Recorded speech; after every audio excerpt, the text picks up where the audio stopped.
Good evening. I'd like to call to order the joint meeting of the City of Salem Budget Committee and the Salem Urban Renewal Agency Budget Committee for Wednesday, April 23rd, 2014. Can we have a roll call, please? Mayor Peterson? Here. Member Bennett? Here. Member Tesler? Present. Member Nanke? Here. Member Clausen? Absent. Member Dickey? Here. Member Benars? Here. Member Clem? Here. Member Berger? Here. Member Kylaway? Here. Member Bailey? Here. Member Moore Green? Absent. Member Wildfang? Absent. Member Gonzalez? Absent. Member Benjamin? Here. Member Clark? Here. Member Pruitt? Here. Thank you. Please join me in the Pledge of Allegiance. I pledge allegiance to the flag of the United States of America and to the republic for which it stands, one nation, under God, indivisible, with liberty and justice for all. Part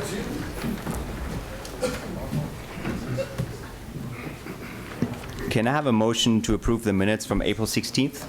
So moved. So second? We have a motion from Member Bednars and a second from Member Nanke. Any discussion? All in favor say aye. Aye. All opposed say nay. Motion carries. Budget Officer Kelly Jacobs, would you present the handout material, please? Thank you very much. So you have several handout materials with the packet, the agenda packet this evening. The first being the summary of Budget Committee actions through April 16th. And I would just like to call your attention to the wish list, which is the first attachment of that staff report. And you'll note that it includes the .5 FTE coordinator position for the graffiti abatement program at a cost of $43,780. The next attachment, attachment 2 of that staff report, provides information regarding reports or information requests that have been made by the committee and the timing for receiving that information. Much of it is with your agenda this evening. And the third attachment provides just the information about the one piece of correspondence that we have received so far this budget year. Now, to move along on your agenda for handout material, the staff reports this evening that you've received include the 2014 State of Salem Streets Report from the Public Works Department. This was requested at the April 9th meeting. This provides information in regard to deferred maintenance of the city's street system. The next report is the Fire Department responses to questions from the April 16th meeting, and that includes information about the SAFER grant, uncollected ambulance transport fees, transition planning to assume ambulance service or reassume ambulance service, and projected capital purchase requirements for the EMS fund, the Emergency Services Fund. The next item of handout material is the cooperative IGA for fleet services. This was discussed at the April 16th meeting, and this information is provided to you just as further information. The next item is a staff report that was placed on your desk this evening. So this was not received in advance of the meeting. It is a report about the FTE reductions by department from fiscal year 2008-09 to the current proposed budget.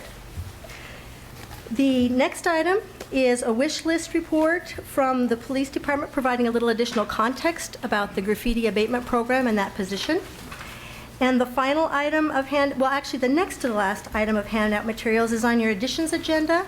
It's errata 3. It provides information regarding corrections to the to budget books 2 and 3. This is particularly timely because these are the budgets that are going to be discussed this evening by Urban Development Director John Wales. So we wanted to ensure to include these corrections. None of the corrections have budget impact. They're all simply just Scrivener errors, but we wanted to ensure that you had this information. We'll have it uploaded to our internet page, and we'll insert it in your notebooks after this evening's meeting. And then the last handout item was also received at your desk this evening, and it's a little information card about urban renewal areas so that you can, it's kind of like an FAQ. If you have to respond to questions about URAs, it's in just a little easy format for you. And that's it. That concludes my presentation of handouts. Thank you, Ms. Jacobs. Before you sit down, Member Nanke has a question. Just Yes. that we do have that's not an information item on the errata, so I would That's move correct. approval of errata sheet number 3. Second. Approval of errata sheet number 3. Motion of approval for errata sheet number 3 by Member Nanki, second by Member Tesler. Any discussion? All in favor say aye. Aye. All opposed say nay. Motion carries. Next on the agenda is City Manager Linda Norris. Would you please present the budgets for community development, library, human resources, information technology, and urban development? I'd be happy to. Thank you.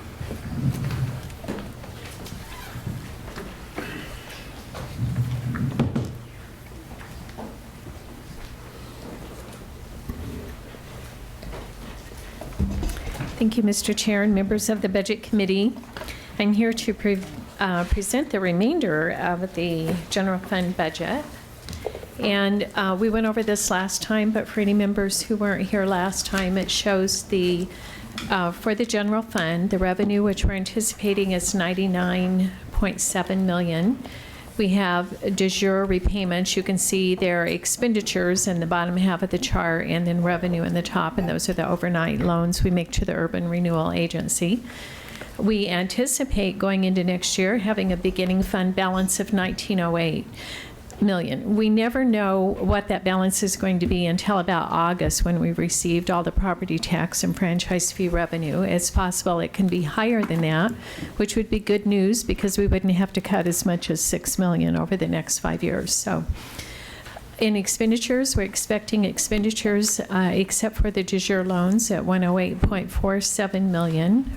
And our unappropriated ending fund balance in this case would be $10.36 million, and that's before adding back the $2.3 million in contingency that we try to make sure that we save every year. This year we'll have, we think, about 1.5% in savings instead of the 3 to 6% that we normally have, and about the $2 million in PERS savings. So we anticipate that the ending working capital, if all of our assumptions about revenue and expenditures are correct, will be about $16.1 million at the end of the year. And we try to make sure we have at least $12 million of ending fund capital. And this shows number of employees per department, the size of the departments. You can see that our operating expenditures in the general fund are 97%, and then we have non-operating expenditures of about 3%. The non-departmental is as high as it is because we have the contingency there and the de jure payments and some transfers to other programs, like the general fund transfer to parks comes out of non-departmental and goes into the Parks and Transportation Fund. Police and fire remain our two largest departments. So tonight I'd like to start with the Community Development Department. The proposed budget is $3.6 million. We have 30.2 employees proposed in this budget. It includes a planning division, neighborhood enhancement division, and the administrative division. The building and safety division is also part of this department, but it has its own fund, and that will be presented separately. We're proposing to add 0.35 position to this budget. It's moving a staff assistant to full-time from part-time to help with increasing workloads in the planning division. As I spoke about last week, we're having more, as the economy's getting better, we're having more planning and building safety activity, which is a wonderful thing, but we need to keep up with the workload that we have as well. So these are the 4 areas that are involved in the 4 divisions in this department. Current planning processes over 500 land use cases and about 1,000 building permits every year, and responds to about 400 customer inquiries every month. The Long Range Planning Division, as you know, is working on its first joint neighborhood plan for Nin and Cessna. They're also working with a consultant on the housing needs and economic improvement analysis, and that's going to determine how much land we need for jobs and housing over the next 20 years. So it's an important part of our long-range planning. Code compliance helps support community health, safety, and neighborhood livability.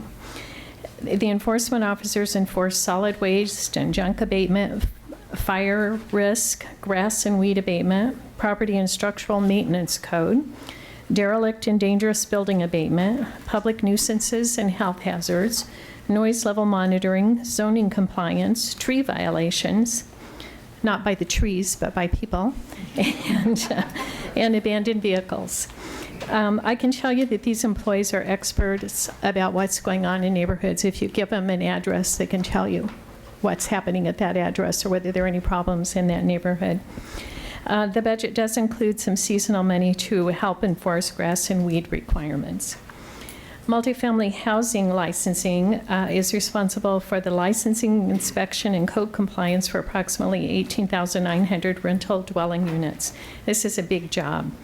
Perform routine inspections on apartment buildings, hotels, motels, room and board establishment, and homeless shelters. Approximately almost 9,000 inspections occur annually, and these numbers increase each year as Salem grows and we add more multifamily housing. I did a ride-along with Suzanne Nelson, who's in this program, and saw the kind of inspection she does. She does a marvelous job and really does help keep our community safe and make sure that people have safe places to live. This is a very important program, so we're very appreciative of the staff who work in this area. Neighborhood services, these people just keep doing more and more, even though we've had to really reduce the budget for them since the recession. They engage citizens in government decision-making by providing public information over the web through brochures, electronic newsletters, and disseminating information to neighborhood associations.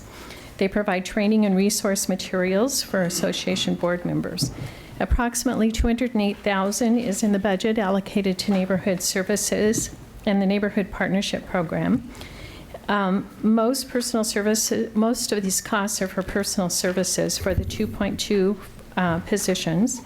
And council always asks us, we have about $9,600 allocated to support neighborhood association communications. Youth development.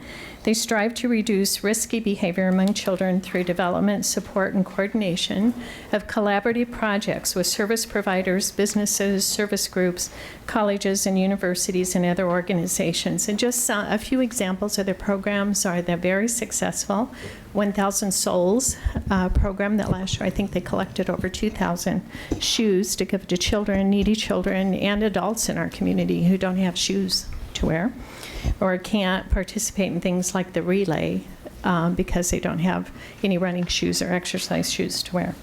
Another one is Care Corps, Teen Action, Enrichment Academy, and iLead. So these have been very successful programs.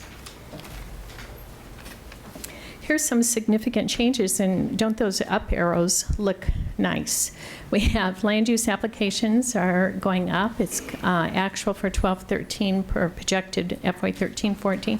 It's not by a lot, but any upward movement is a good sign. Plan reviews are going up and sign permits. The valuation of the permits from last fiscal year was about $184.6 million. So far through March of this year, so from July of last year through March of this year, it's $204 million. So the valuation of these permits is going up as well. In terms of a future outlook, we are needing to keep up with increasing activity. Caseload for land use applications are increasing. And we know that our planners can handle about 100 to 125 cases per planner. We've done a lot of research to determine that, to have an appropriate workload range. If Salem's economy continues to improve and we begin experiencing caseload levels significantly exceeding that range, we'll need to evaluate the need for additional staff. That kind of data helped us decide when we were able to reduce staffing as the economy got worse, and now it will also help us know when we need to start increasing staffing. Going forward, the department will closely monitor each planner's caseload and shift resources as needed. In other areas, our local economic opportunity analysis, this, as I said, determines employment land needs for the next 20 years. The housing needs analysis will determine the city's need for different types of housing and land for the same time period.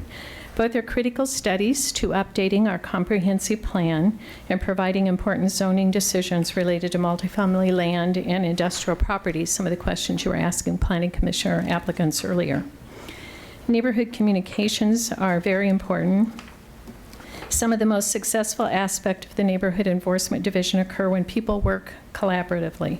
For example, partnerships with the Salem Kaiser Education Foundation and the city's Youth Development Program help to make our after-school programs work. Contribution by businesses help the Neighborhood Partnership Program, and consolidations of neighborhood associations allow more effective leverage of our neighborhood volunteers and city staff time. And we look forward to more active and effective programs and further partnerships as we go forward next year.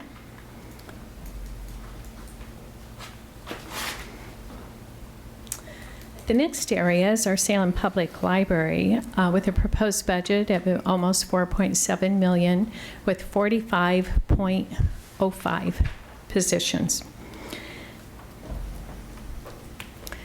So we're serving our communities in several ways. One is with dynamic collections of material within the library. Following the grant-funded community assessment in 2012, the library is focusing on customer needs and interests and making sure that our collections are more in tune with those needs and interests. We rejuvenated our facility, and that continues to be a primary focus of our support boards and staff. And community feedback and best practices are guiding the redesign of our virtual library. And what we mean by virtual library is the things we have online on our web, our electronic book downloads, our electronic audio book downloads, and other online materials that people don't have to come to the library anymore. They can access a lot of our material from their homes or businesses. We have a lot of diverse programming. There are a variety of educational, entertainment, and cultural programming options offered to children through adults. Some of those, we offer some reading programs for babies in Spanish, which has been a very popular program. Literacy support is another area. We provide rich early literacy experiences, curriculum support for students, and an annual summer reading program. Last year we had over 6,000 participants in that program. And that program helps maintain reading skill levels through the summer, and it's very popular. And if you happen to be at City Hall when they were having their end-of-program party out on Peace Plaza, you saw how many just extremely happy children and parents were there celebrating that program. So significant changes and highlights in the library, increased reliance on technology. As our community grows and staffing remains unchanged, we're relying more on technology than ever. We bought our first self-checkout machines about 2 years ago, and currently 50% of the library materials are checked out using those machines, which frees up the librarians to actually work with patrons in the library. Many of the 6,000 Summer Reading Club participants were able to sign up for the program online rather than coming to the library to do that. An increasing number of customers interact with the library electronically every year.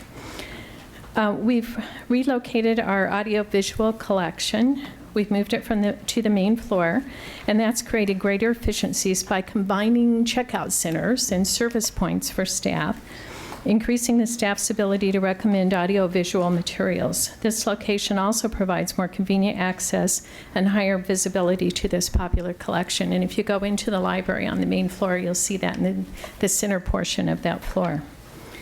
We have the creation of our technology center where our AV material used to be. It's opened up space, added capacity to our library to better serve users with laptop computers and mobile devices.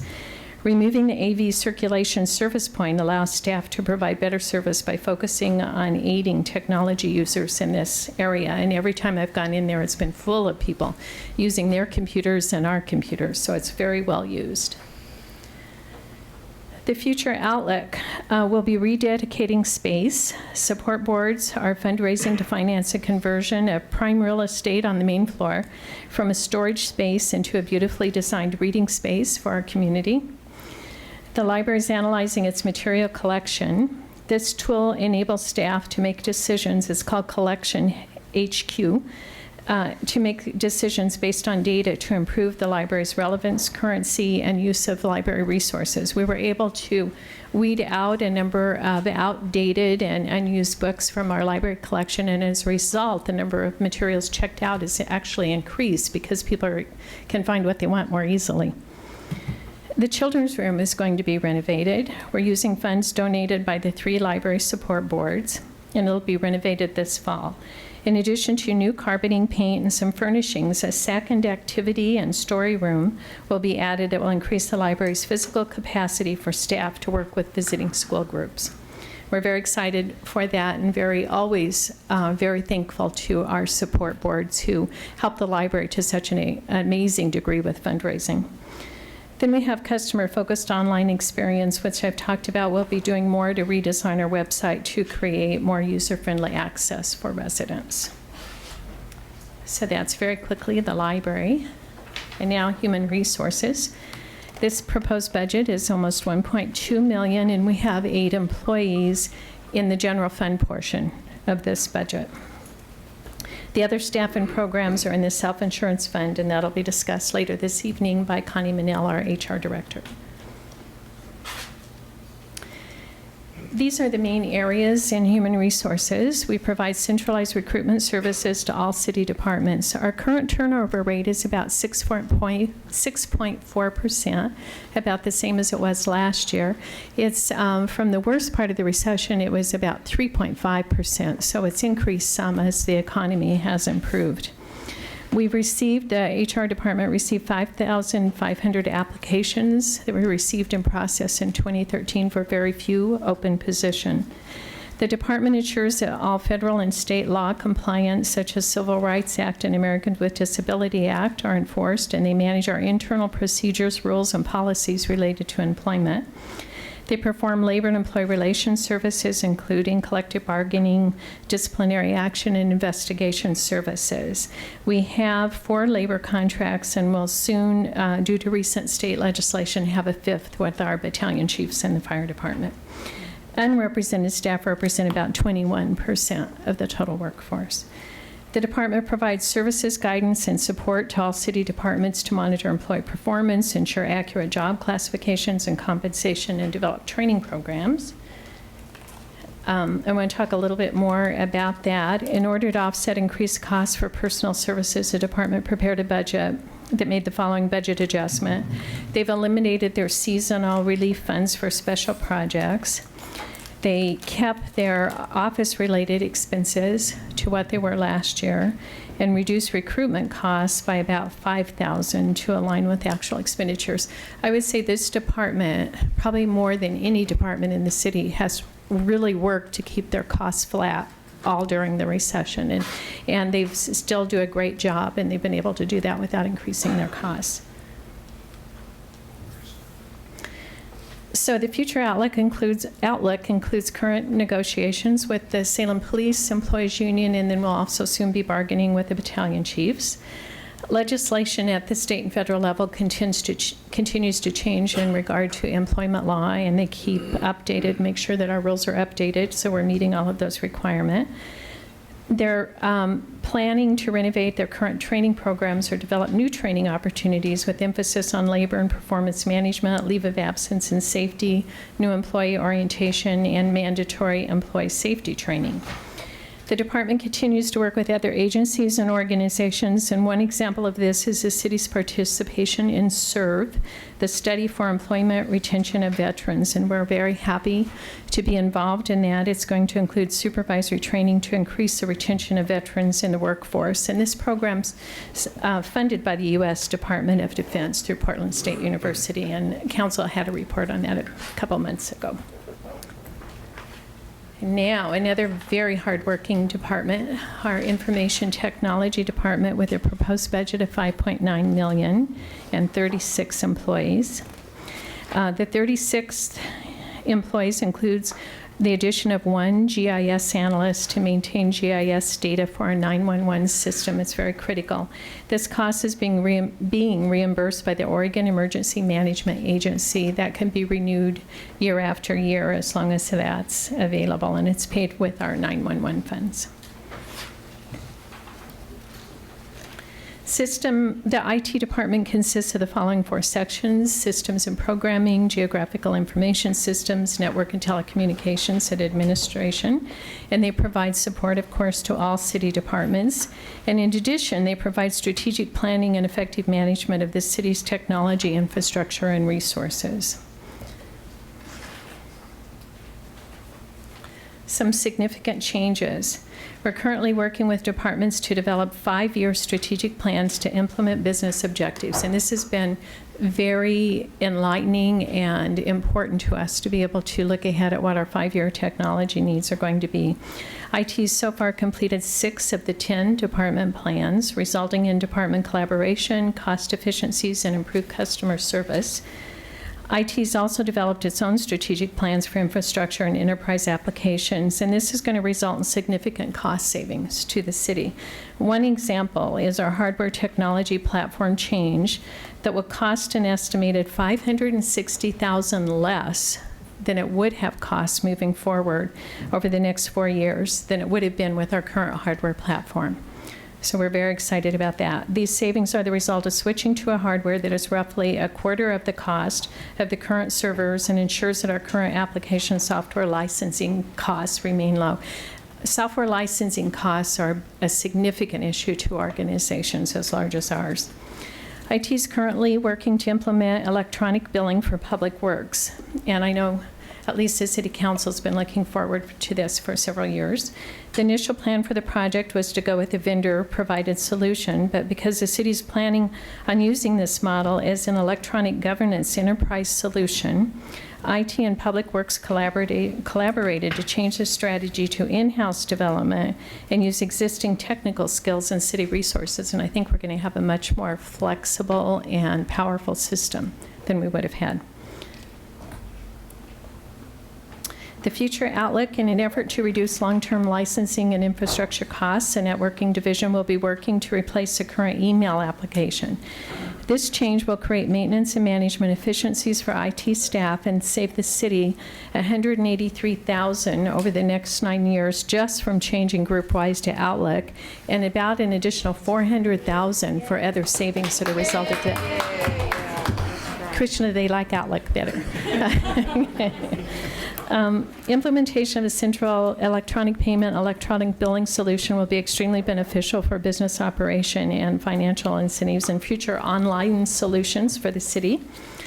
The IT is also working, as they have time, and they don't have a lot of extra time, but on redesigning our city's web so that we have a website that's not about us and how we're organized, but it comes from the approach of what are citizens trying to find when they look at our web.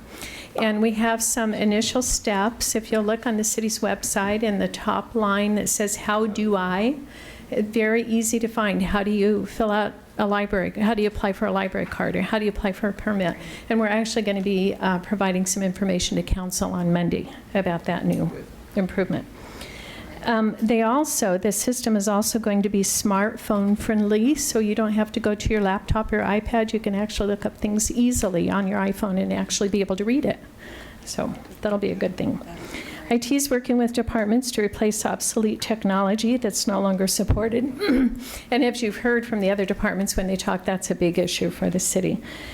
With software companies being purchased by other companies and with rapid technology changes, vendors are constantly de-supporting existing systems.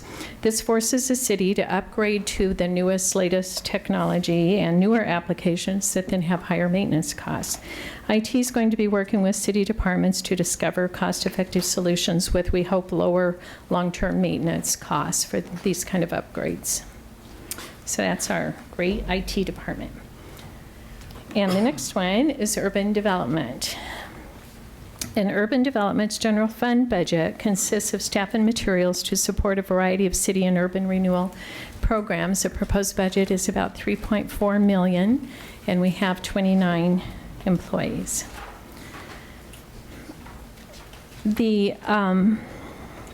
Most of the $4.3 million budget is reimbursed by dedicated city and agency funds.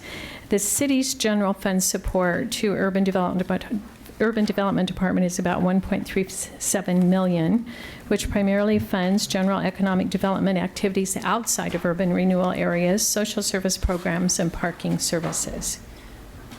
Some significant changes. Urban development will continue to increase citywide economic development activities in partnership with SEGCOR. This expands our economic development efforts. Previously, a few years ago, we were focusing more on urban renewal areas, and now we're really focusing across the city. Staff is increasing its focus on retaining and expanding existing businesses in Salem, and NORPAC expansion is one of the examples of that work.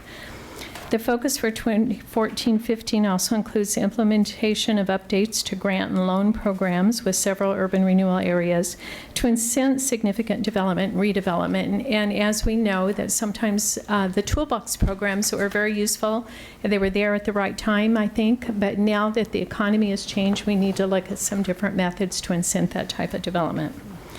This proposed budget eliminates half of a position, a project coordinator position in the division, the Economic Development Division, and it's a result of the reduction in activity in some of our urban renewal areas. So the future outlook.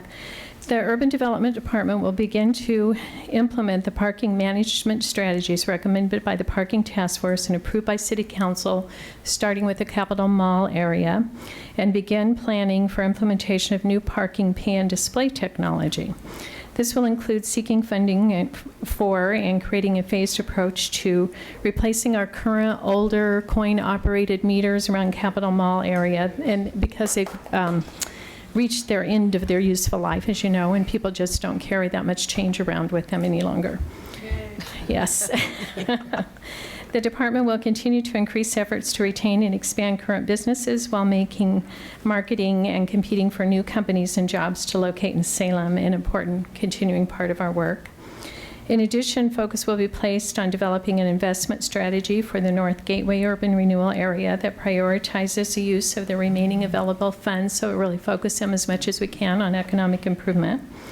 And the department will continue to serve as the administrator for the Downtown Economic Improvement District if it is continued, and continue to focus on the steering committee's priorities, which have been downtown cleanliness, marketing, beautification, and then communication with downtown stakeholders. Last week we had our third meeting with our block captains, and always receive a lot of good information from them, and we have a report that'll be going to council about what their comments are at the three meetings that they've had. Urban Development administers several other city and agency funds, and the projects and programs supported by these funds will be presented later tonight by John Wells, our Urban Development Director. So that's a conclusion of a very, very brief overview of the general fund budget. Thank you, City Manager Norris. Before we move on to discussion and review, there's public testimony. I see that two folks signed up. Ms. Carol Mitchell, would you approach the podium, please? For the record, please state your name, address, and/or ward or the organization you're speaking for. You have 3 minutes to speak. After 2 minutes, the orange light will come on, and you have 1 minute left, and I will move on to the next person. Is the Thank clock you. running? Yes. Okay. Carol Mitchell, I live in Ward 2, and I represent the Salem Public Library Advisory Board. And I could almost say what City Manager Linda Norris said and then sit down. The advisory board is not a fundraising board, although we gratefully accept donations, gifts, and bequests and use those for library purchases. We're more of a procedure and policy board, and we see ourselves as a link between citizens in the library and between the library and the city council, which in fact appoints the board members. It gives people a place to go if they have issues, questions, concerns. After the last several years serving on the board, I have been amazed at how diverse an audience the library serves, diverse in age, in interest, in ethnic groups, in city demographics, an incredible range of people. Myself, I'm one of the more traditional users. I like books in my hand. I like to browse the shelves. I like to check out videos. I like to listen to music. But thanks to the library's free, note free is a very good price, class on e-readers and Kindles, I can now download books, music, news, a whole variety of information to my Kindle wherever I am. So I'm served by the library both on-site and as I travel, because the library has a wonderful collection of downloadable materials. So I've enjoyed that. We have found in the community assessment survey that the city manager mentioned a great interest in technology, and the library is moving at the speed of technology to feed that interest. The computer lab is always busy. You see people in there all the time working on their resumes, doing research, learning computer skills, checking their email, and if you have your own computer portable, there's Wi-Fi. We also have new Chromebooks available for use in the library itself. And it looks like I am 1 minute left. Thank you. There's simple computers in the children's room where kids are learning literacy and English, and sometimes their parents are helping them also. And there are ESL programs online, and the teen scene has teenagers making movies with digital equipment. So it's a wide range, and I invite you to come over, see the library, and check it out. Thank you. Thank you very much. Next on the sign-up sheet is Jean Stewart. Would you please approach the podium, please?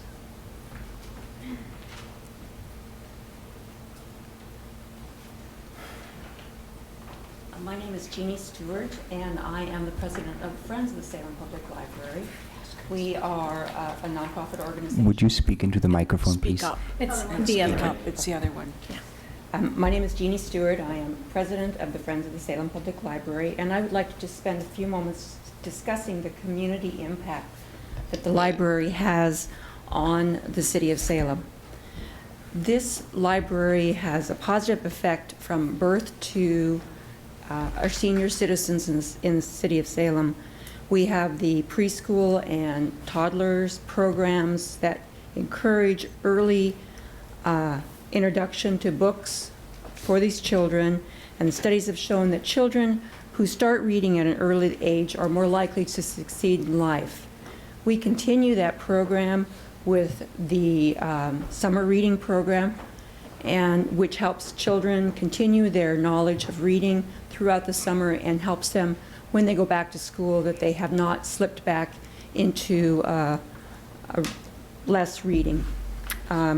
We also have the Teen Center, which is a place for teens to get together and communicate with each other, and continues to encourage the reading through teen years, which a lot of teens don't read a lot, and this really helps them. And also helps them communicate with their peers and get involved in the community. The adults, you have continuing education. We have an adult reading program during the summer, which really helps them get involved with their children in the summer reading program. We have social events, concerts, which if you've ever been to one of our free concerts, they're wonderful, and you have great participation. We also help the senior citizens. I can speak for myself. My mother-in-law can no longer read regular print books. She loves to read. She now has the ability to get large print books from the library, which she would not have that if the library wasn't here. The families are a great asset to this community, and helping keep those families strong is important to the city. The library helps that. Every Sunday, I see people coming in that bring their whole family. It's a family event to come to the library on Sundays or one of the evenings. The kids go upstairs, the teens go downstairs, the parents stay on the main floor, and then they all come back together and acknowledge what they found, the treasures. And that really builds that family partnership. Keeping in touch with family, I just talked to somebody who has come from India. His wife was in Salem, and while they were separated, he was able to communicate with his wife because she was able to go to the West Salem Library and use the email system.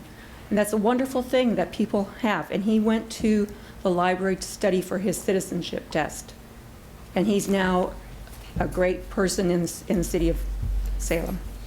And I think we have a responsibility as citizens of Salem to continue the excellent access to the resources of Salem Public Library to make this a better place to live. Thank you. Thank you, Ms. Stewart. Thank you to both of you for your service to the city. Are there any other members of the public who missed the chance to sign up? Because I have the sheet here. Any of the funds that the city manager presented? Okay. So discussion and review. I think Councillor Clem, you raised your hand earlier. And then Nanki. Thank you, Mr. Chair. I don't know if this is the appropriate time, but I do wish to make a motion to add to the wish list 1 FTE in the Compliance Services Program. Second. Okay, we have a motion on the floor to add 1 FTE to the Compliance Services section by Member Clem, seconded by Member Bennett. Any discussion? Yes. Thank you. Thank you, Mr. Chair, members of the Citizens Budget Committee. First, a comment. The City of Salem strives to continue quality of life for its citizens, and it does so through the library, through parks, through urban development. And I appreciate particularly the citizen volunteers and a lot of our boards and commissions, particularly our library. But at some point in time, as we try to provide at the basic level public safety for our citizens and quality of life, one of the areas that has slid during the recession, that has not been able to keep up level, and it shows in our level of service, is in compliance services. We are not doing the kind of job that we should be doing, particularly in neighborhoods with compliance services. And I was just hoping maybe staff could speak to what we're not enforcing. I don't want to advertise this, but there's a cold reality of what we used to do and how we responded to citizens' complaints and how that's changed. So if Right. And Mr. Rogers is coming to the podium. Good evening, ladies and gentlemen, members of the Citizens Budget Committee. My name is Brady Rogers. I'm the administrator of the Neighborhood Enhancement Division for the City of Salem. Code compliance, one time we had 8 officers, we're down to 5. They're doing as much work as they possibly can. We've had to cut back on enforcement of lower priority items, mostly grass and weeds. We get about 3,500 calls a year on grass and weeds. That usually generated about 2,000 complaints that we addressed, and we're not getting to most of that work that happens in the summer. Signs on the public right-of-way, temporary signs, and that enforcement. And then, in general, the staff is really concentrating on the very important cases: drug lab abatement, dangerous buildings, derelict buildings, public nuisances, and the lesser housing violations, or the junk car that's sitting around. That's getting pushed off a little. It takes longer to get to those cases, a longer response time. We're trying to get to them all, but a longer response time for that. And as council is considering codes to help abate certain problems, unwanted newspapers, or ads that are thrown in driveways, medical dispensaries of certain types, and a number of other neighborhood issues, particularly during the election season with all the signs that are out. I'm very concerned that we need to at least consider in the wish list process that we should consider adding a person back. I will tell you that we counselors get phone calls, and lots of times those are complaints, and we try to handle them, but really we rely on the staff to respond to them. They work here, and they know what the codes are. And the reality of it is as we are bounding back from the recession, there's just a lot more activity out there. And so I really believe that we should have a robust discussion about whether graffiti belongs in this department or the police department, or do we really have a problem out there. But I really believe that out of our ending balance and/or in cuts that we could consider in other places later on, that we should restore this position. So I'd like to make that motion and have you consider it, please. Thank you, Member Clem. Let me just clarify, this is just the motion to add it to the wish list. It is 1 FTE to Compliance Services Yes. Program. Thank you. Member Nanki. Thank you, Mr. Chair. And this is in relation to this item, not the other one my hand was up for. We had last year added a partial year or seasonal to community or neighborhood services to deal with kind of the grass and weed stuff. That's correct. And that was taking it up from 5, and it's not in there again. I believe we have seasonal money in this year's budget again, so that could be potentially taken out to help pay part of this cost.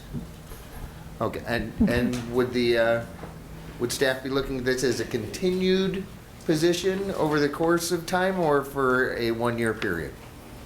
Well, my understanding, if we put a position in, as you're anticipating it being several years, I mean, it's a decision we'd have to make every year depending on how much revenue we have, Right. but we would anticipate it being ongoing. Yeah, I just wanted to see Yeah. how you were going to respond to the wish list, but you'll give us dollar value for We will. the year. Right. Okay. If I can just add one other item to Councilor Clem's point, it's not just responding to the citizen who calls you with a complaint to go through. It's also the citizen who's had a complaint lodged against you, and then you have to deal back through, which we've been interfacing a lot lately. So Yes. they kind of take that workload from both sides. Thank you, Member Nanki. Next, we have Member Dickey, then Berger, and then Bennett. So my question has nothing to do with this. Should I just defer my question until we're done with this discussion? If it doesn't, maybe we'll wait till we voted, and I'll make a note. Okay, Member Berger. The other item on our wish list so far is graffiti abatement. Could staff give me a little explanation on, it appears that those are separate programs, and could you explain to me why they're separate program and what they are doing day to day that's different? Yes, the graffiti abatement program really does respond to graffiti that's been sprayed on property, public or private property.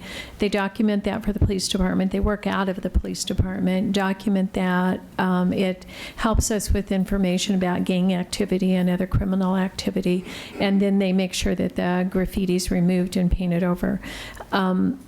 The reason it's separate from these others are just the workload. I mean, they're just heavy workloads in all of these areas. So graffiti abatement is in police department just because of the nature of that work, and then other nuisance codes and codes about livability in the community are in neighborhood enforcement.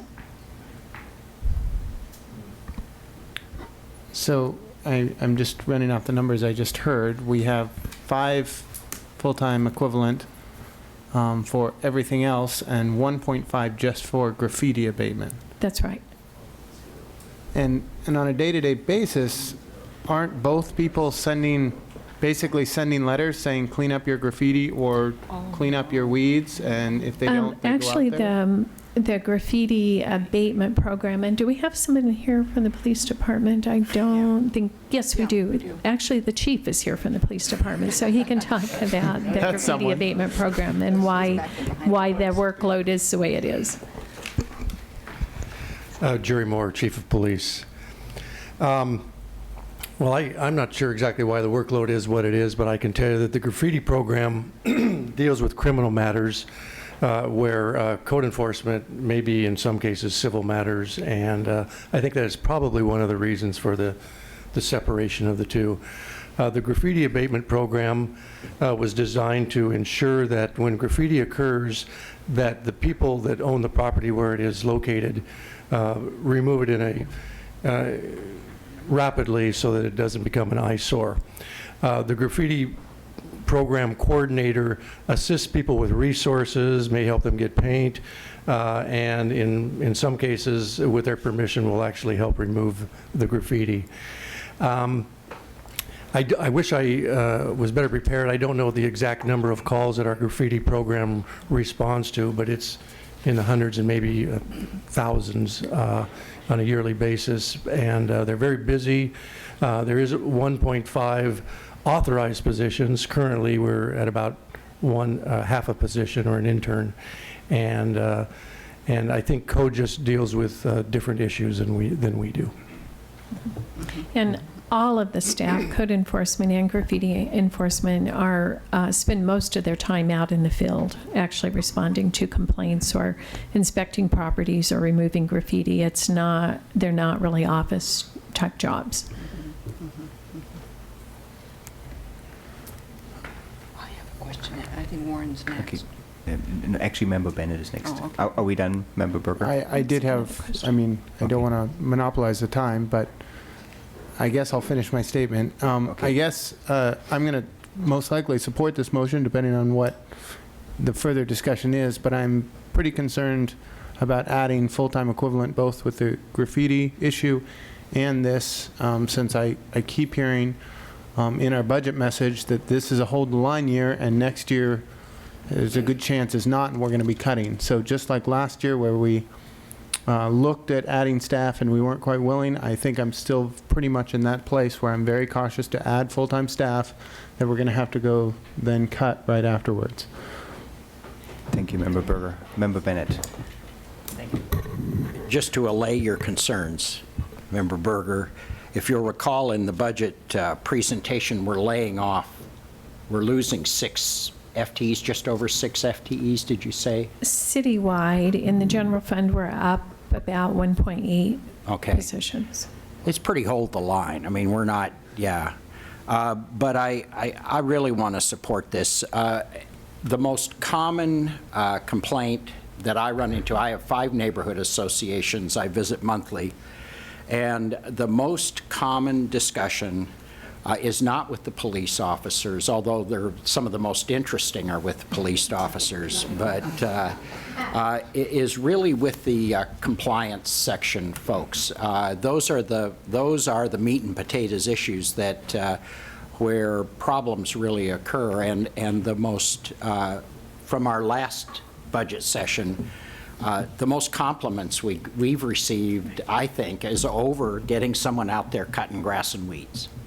And I hope we keep that and we augment it, because we're starting to hear in my ward, which is the inner city, a lot more concern about multifamily housing licensing and inspections, and the sort of old growth cycle we're on right now to get to these. I mean, we're on a very extended cycle to get a review and an inspection of these places. And I know in my ward, particularly in Northeast Salem, real concern about the safety and welfare of residents of some of these places that have not been inspected for a few years. And to the extent that this will assist Mr. Rogers and his crew to up the cycle on that and some of the other work they do. I mean, they are, the list, the number of cases open when a compliance officer goes beyond just sort of reporting, we did a couple of they'll have maybe 50 to 100 cases open or more. Right. And they're really important in the neighborhoods where they're happening. So I think there's no question there's a huge workload. Mm-hmm. What I get concerned about is that we have a building backlog, and these are bad enough sidewalks, bad enough streets, bad enough potholes, but these involves people's welfare, their property values, their safety. So I just really thank Councillor Clem for bringing this motion. Thank you, Member Bennett. We have the mayor next, and then Member Bednarz. Thank you. I want to make a couple of comments. One has to do, I'm very much supporting this motion, and that is because I see out all across the city all the time the effect of the graffiti if it's left in place. And graffiti left in place is a detriment to the community, but it's also an encouragement to the lawless. And there's a message in every graffiti message. That's why we photograph the graffiti and then we try to get rid of it as quickly as we can, so as to not perpetuate that message that goes along with the graffiti. And I also want to speak to the fact that Kim Nelson has been an exemplary employee with leading that program and has really marshaled a lot of volunteers for graffiti abatement. And unlike code enforcement may issue what do you call it? Not a ticket. Infraction citation. Right. For tall grass, but we don't see our code enforcement officers out there pushing the lawnmower. We know that Kim Nelson sometimes is pushing the paintbrush, and she is rallying the volunteers to go out and do that, because if the property owner isn't able to get rid of it, or if it's in a space where there's some maybe public ownership or whatever, I don't think that we just sit back and leave that graffiti there. And so there's really a big difference between the two types of jobs, but both are are crucially important. The code enforcement is very important. We've seen cases of derelict apartment buildings that have come to us, and it's really the code enforcement officers that find those, document correctly so that we can take our action correctly and legally. So I support both the increase in both of those positions. And to speak to the issue of are we holding the line or are we adding positions, I think we have to do better than hold the line. We have to look at what makes up the city budget. What do we do every day at City Hall that costs money? What do we do every day that causes us to need employees in certain areas? And our environment is always changing. And perhaps from one year to another, we need a different level of service in one department or another. And I trust our city manager to look at that and to be able to balance. And that's really what we're doing as we're budgeting. We're looking at the overall needs of the community, and we're saying to ourselves, where do we need some adjustment? We would like to have all of it done to the grade A level all of the time. That's not realistic. But where do we need the response the most? And that's why we have a chance as a budget committee to add things to the wish list and to say to the city manager, we need to give you direction in this area because we hear from our constituents that we need a change in this department. And yes, maybe we're going to have to make a tough decision over in this department, but that's the reality of the budgeting process. So I encourage us to add to the wish list if we need to do that, soundly and carefully, thoughtfully. But I say to our city budget committee, don't shy away from the wish list because the environment changes every year. So, thanks. Thank you, Madam Mayor. Member Bednarz. I just want to go back to item 4E. It was an information report, and it's related to the issue at hand. It has to do with the number of cuts, and you had talked that we had only cut basically 6 positions from the staff, and I'm trying to figure out where we would have cut from community development, or where we'd be adding in, because what I see here is we've cut 4 positions from that area. And you're looking at? I'm just trying to, what I'm trying to do is make sense of this document relative to the conversation of cutting and then adding individuals back in. This is an information And report that this came. document is the? 4E. Okay. Okay. Okay. And Budget Officer Jacobs? Yes. I think what you're looking at, Counselor, with this document is a comparison of where the city FTE was during the fiscal year 2008-09 as compared to where we are in 14-15.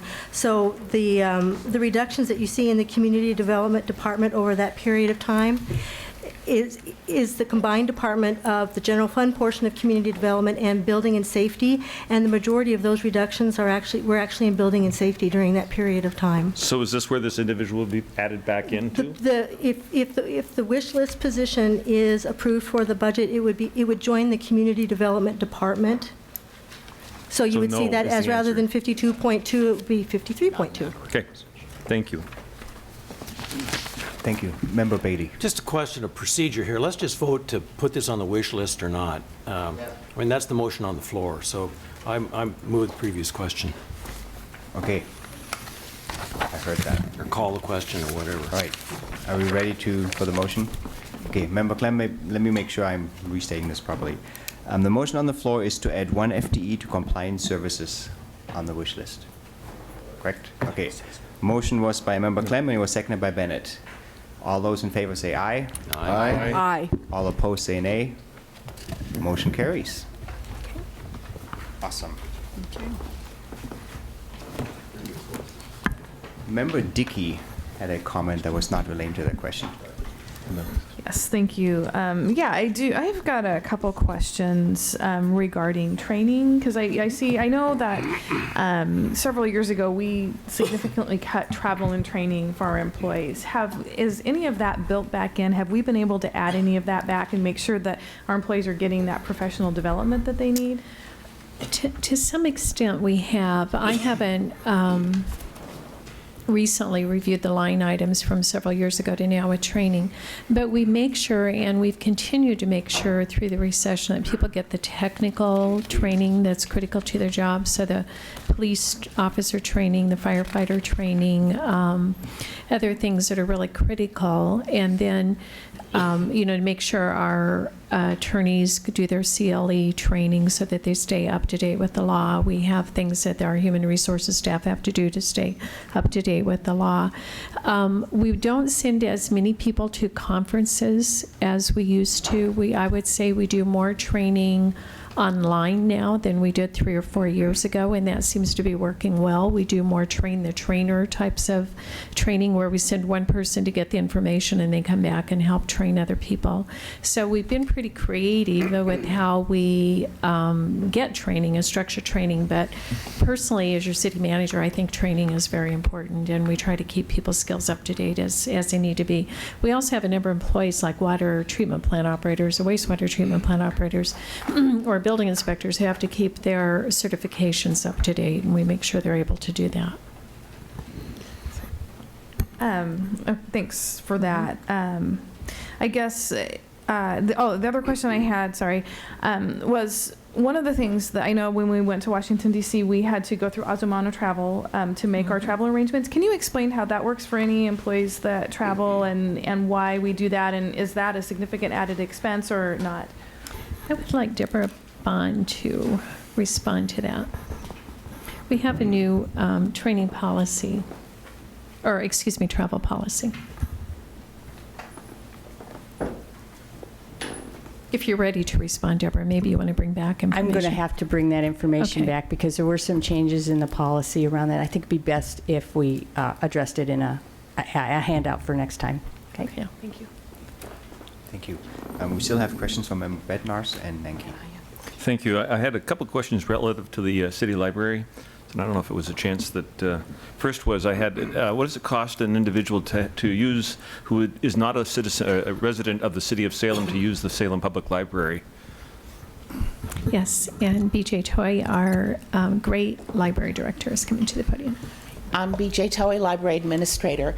Someone who lives outside the city limits would pay $60 for a full-service card, but they can get a basic card as an adult that would allow them to check out one item at a time and place a hold. Fortunately, children all the way up through high school can get kids cards, and that allows them to check out 25 items for the children's collection and the teen collection. So their educational and reading needs are met pretty well, even though they don't live in the city. I appreciate the fact that we can get this literature out to individuals in this community, even outside of the city of Salem.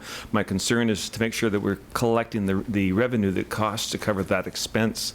So has there been a study within your division to look at the cost of that card? What does it actually cost to have an individual come in and use the library per person? That is something that's been examined in the past by the regional system, CCRLS, which is the Chemeketa Cooperative Regional Library Service. And it is something that I know is on the agenda for CCRLS as an organization to study, but that cost is uniform for all 17 public libraries that are part of CCRLS. So this is a larger decision than just Salem. I'm sorry, BJ, did you explain what CCLRS is? Yes, Chemeketa Regional.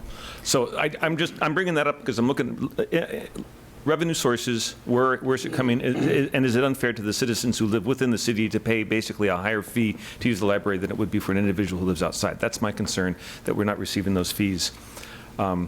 Statement only. Second question I had, I noticed that in West Salem you had 0 staff relative to the 16 hours that it's open per week, 4 hours each afternoon. So we don't have staff there, but we have an open library?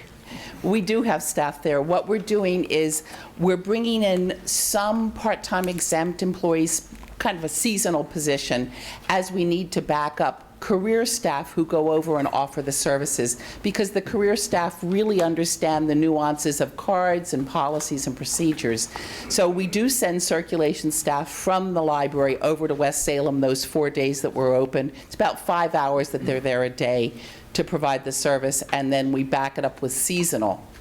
So basically you've got about 40%, 50%, no, it'd even be higher than that, of full-time FTE. Rather than 0, is what I'm trying to assume. It would be 20 hours. If we closed West Salem, the circulation staff would come back and would be used at the circulation desk. Okay. But we don't assign the actual staff to the West Salem program because they're not people we'd cut, they're people we're using from our regular staff. So those staff are elsewhere within this?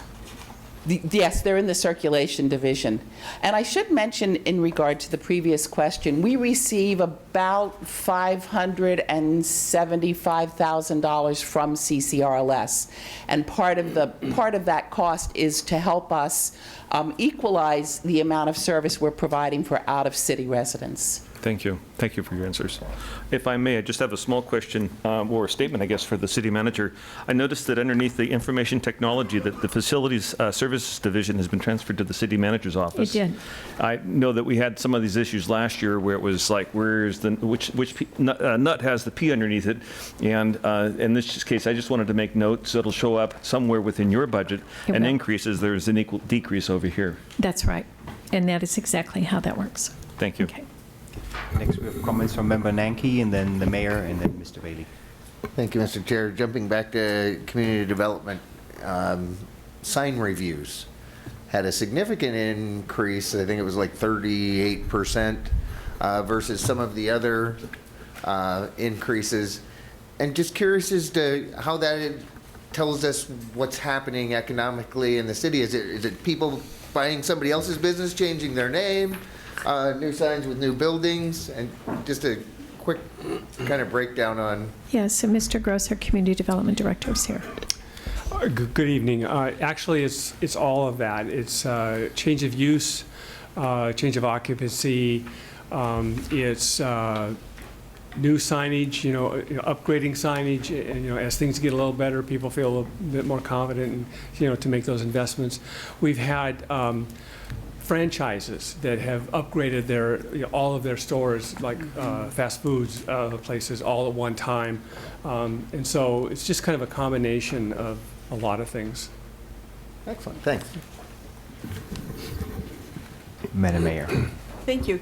I actually want to take the conversation back a couple of weeks, and I hope this is the appropriate time to do that. I'm always a little bit unsure, but at our meeting on Wednesday, April 9th, there was a presentation with regard to the police department, and I have a question now, having seen this report to the Budget Committee on the positions, change in positions by department or division, and I was studying this earlier in the day, and I don't think that just simply looking at the comparison between year 8-9 and 14-15 really tells a story about the changes in the staffing in the police department. And I'm concerned about it because I was concerned last year as we did cut a number of positions, which to your eye, if you look at this, actually it looks like we didn't. It looks like we've held the same number of positions since 8-9. But what we have to look at here is the chart down at the bottom, which shows that actually we've had just over a 5% reduction in the number of personnel in the police department that are funded by the general fund, because we've had an increase in the Willamette Communications Center because of a merger taking on another area where we had a change of 11.5 FTE in order to cover that larger service area, which was fine. But I am concerned about the fact that we know statistically that crime has risen in the Salem area and in the greater area in Multnomah County, Marion County, Polk County area, and we are in both areas. I'm also concerned because I know that populations change and our neighborhoods have changed somewhat over the years from 08, 09 to today. And I really would like us to be able to look at the police department again and see, I know that our police chief probably isn't prepared at this moment to come to the microphone and talk about how those reductions have played out in the last 12 months, 18 months. But I would like to hear about that, and I would like to hear how the city police department is able to respond today to the increase in crime. We certainly are having a rise in heroin trafficking in this community. We're having a rise in gang activity in this community, and that gang activity is directly tied to organized crime. Do not think that organized crime does not live and work in Salem, because it does. And I'm very concerned if we start to loosen up in our law enforcement area that we're simply going to become, the next breeding ground So I would like us to look at that again when the chief would have time to come back and the city manager would have time to look at this as well. Thanks. Thank you, Madam Mayor. Member Bailey. Thank you very much. Two things. One, the first is to follow on the mayor. Yeah, I am concerned likewise that we look at the full arc of the last 5 or 6 years and not just the comparison with any one previous year. I know we do a good job of, and the staff does a terrific job of compartmentalizing the cuts on any given year and making it work and balancing out. But there are trends over time that if you match them up with other trends, can be a little disturbing. And I agree with the mayor. We do not want to be behind the 8 ball on this stuff at all. So a good discussion at the next or maybe a following meeting, looking at that arc of time and some of these trends. I think it plays into the discussion earlier of code enforcement, graffiti abatement, and all that.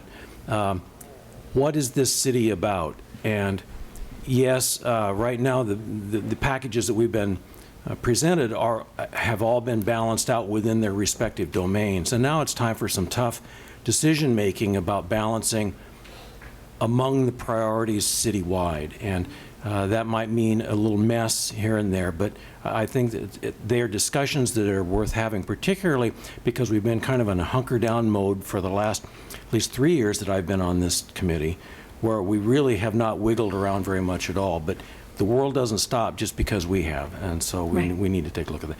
But more specifically, I was wondering on information technology.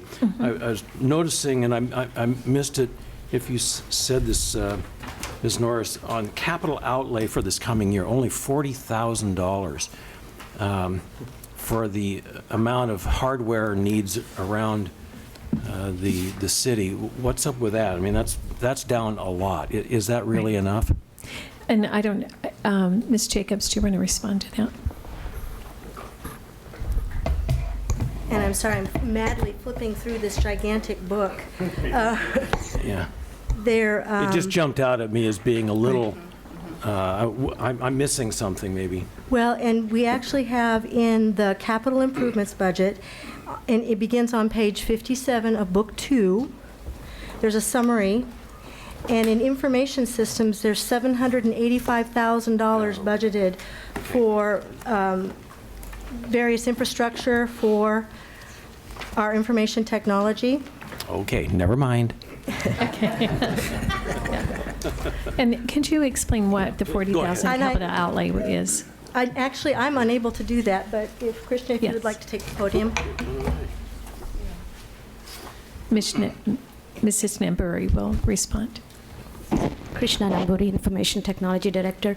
So the one change that we did, the 40,000 is for Windows disk replacement. So we have to purchase more disks for our Windows servers. So the reason why you see, I think it's from $233,000 less than last year is what I see. The reason is because some of the hardware replacement that we talked about, that we were going to replace our HP UX Itanium servers, then from that we switched our hardware platform to Cisco Linux. That reduced the cost of those servers, and that's one of the reasons why you see that. There is a significant change in that, so capital outlay. Well, Does that? as long as you're happy, I'm okay. we are trying to reduce the cost to maintain the infrastructure. That's what we're trying to do. So, okay. Thank you very much. Member Bennett. Thank you. I keep thinking back to a number of years ago when we would go through the bill to Oracle thing. So it's just really nice to hear you talking about these savings and hear the word Windows as opposed to Oracle. It's really a pleasure. I'd like to go to neighborhood services for just a second. I mentioned I have 5 neighborhood groups. The thing I have noticed during the recession, and I can't believe it is a function of a recession, it's, I think, a function of the level of city service to neighborhood groups, is a tremendous fall off in participation in the neighborhood groups I have. It really has been noticeable, and I believe it's a function of our decision And I question, I don't have a motion tonight. I'll wait a while and think more about this, but the decision to really decrease this communications budget, the few $1,000s, and I know it's more than a couple, but I don't know how much it is. I think it's 9,600. Yeah, 9,600 now. What it would take to get us back to a communications budget similar to the one we had before the recession began. I'm not. We can bring that back too. I would just be interested. That loss of participation, I think, is reflected in some of the concerns members of the public have with their feeling of involvement with city decision-making, where you would go to a neighborhood group that might have had 20 or 30 people varying from meeting to meeting. It now is the board or a few members of the board that really are the folks that you're encountering almost always at your neighborhood groups, because they're not able to tell people about their meetings. We've tried to do it as an internet-based system. I don't think, I just don't think it's working. Right. And it could be the strategy, it could be if IT is turned loose on it, they'll fix it, but because they really fix a lot of stuff. But I'm just real disappointed in this particular aspect. And one other aspect I'll just mention is I've just sat through 5 different neighborhood group meetings, each of them trying to figure out the couple of $100 they have left in their communications budget, the little bit of money they have left for outreach, which the city will sweep up if they don't spend it. And so it's that, use it or lose it, which is, to me, some of the worst kind of way to deal with money. It's sort of like, well, if you don't use that $250 on a quick hot dog feed, we're going to take it back. For what? For what? That $250, I know, let's just say in Nesca, that $250 could go for signs alerting people there's going to be a meeting about the North Block. Very important. They have found some ways to communicate, particularly on these hot button issues, but this one to me is just troubling. And I think we're feeling, when we run into citizens feeling like they're not getting communicated with, this may be one of the spots we lost one of our communications. Certainly for counselors and for other city staff who regularly attend neighborhood groups, that's the place we interface. That's where, I go do, I've heard Warren and everyone else do theirs. They're sort of news reports. Here's what's going on last month, last week, next month. You got any questions? There's a lot of information exchanged there just on a one-to-one basis. I just am really sorry to see that lost. And it looks like, Member Bennett, that Mr. Rogers has some comments that I'd like to make. Good evening, it's Brady Rogers again, Neighborhood Enhancement Division Administrator. I may have gotten up prematurely. I know you were talking about, what the budget was for communications and outreach for the neighborhoods. If you go back 3 years, we had about $3,000 more, $3,200 more for the outreach. So instead of about $500, each neighborhood would have had about $750 for outreach and communications throughout the year. If you go back a year before that, we used to have money in the budget for printed and mailed newsletters that we discontinued. The most expensive thing that we did as a group was print something in color and mail it out to everybody in the city, and it proportionally that was less effective than the communications funds that we gave to the neighborhoods themselves. Yeah. Well, I guess my concern is it's going down. And then not only is it going down to kind of add insult to injury, and if you don't spend it with this week, kind of, we're going to take it back, the couple $100 that's left in your fund. So I just mention it because it's a small amount of money. I don't even know if we need, I'm not too worried about it as a wish list item. I can wait till the council considers it, but.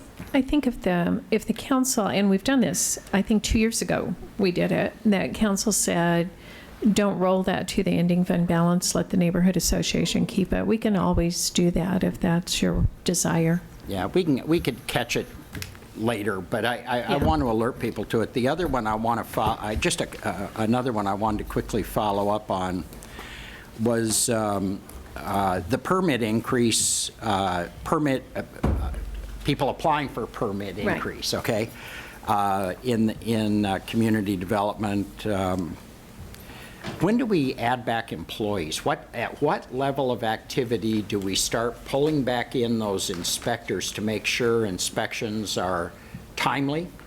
Having just been through one, and the city was it wasn't me directly, it was my wife, and I just was real impressed how quickly they responded, but I began to realize it was an electrical inspection, that if they weren't, we were putting up a tenant in a hotel because of an electrical issue. It could have started really hitting us. I wonder what's happening to other people trying Yes, to get and to we the have very good data that tells us when we need to start adding back permit and building inspection staff. And because it's not general fund, it's an enterprise fund that supports itself. Right, and we have more flexibility. Mr. Gross. So I'm going to be speaking to that in a little bit later on the agenda. But just real quick, I was going to say that very thing. We benchmark, and so we know when it's time to pull the trigger on adding staff, and I will talk more about that when I get up. Thank you. Then one other, you mentioned the collaboration of neighborhood groups. I think one of the really I've been through just one of these now. A very successful collaboration was the decision to work with Cessna and NEN together, putting together their neighborhood. Lisa has done a great job working with them. We'll have 2 neighborhoods with a neighborhood plan. Yes. I'm just very happy to see that. It was something we added to the budget a couple of years ago. And then I am interested as well in the training issue, following up on Councilor Dickey, whether or not we train our employees for skill advancement. So that employees who are at one skill level will be able to move up through the organization as they develop new and additional skills through training or however you're doing it. That this is not a dead-end employer. I just want to be real careful of that. Right, and I can tell you that we're just at the beginning stage of starting a coaching program. We do, as you know, a leadership, maybe you don't know, everyone doesn't know, a leadership program. We take about 10 to 12 people from the organization through a 9-month leadership program every year where they spend a day a month and they learn all about the organization and about leadership. And some of you have actually spoken to those classes before. That's part of it. The next stage is we're moving into a coaching program that will help with our being able to replace people who are going to retire. We need to make sure that the next people coming up are getting trained and have the mentoring they need, and that we find out what their interests are in moving through the organization so that we can help them do that. And so we'll be starting that probably this summer to fall. And it's not much of a cost issue. It's really mentors, me and other department heads and other managers and people in the organization working with other people who are interested in the coaching and mentoring program. Well, I've been really impressed that you have been filling top posts from inside, Yes. rather than going outside of the org, if you can, obviously. And then just absolutely finally, I really agree with what the mayor had to say about taking a look at police services and how that is going and where we have gone. I know in other parts of the budget looking for money to assist in maintaining. I get very interested in the downtown patrol that we've had to go looking around. It's just making sure that's highly stable. I really worry about that. Thank you. Thank you. And I was remiss in not saying at the beginning of the meeting, Lisa, will you stand up? Lisa Anderson Ogilvie has just been promoted to planning administrator. Oh, Congratulations.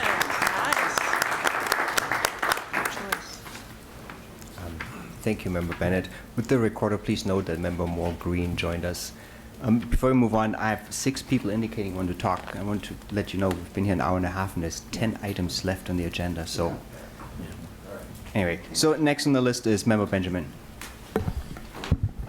Quick question in regards to costs. We heard a little bit about how much it costs to bring in a full-on police officer, squad car, whatnot.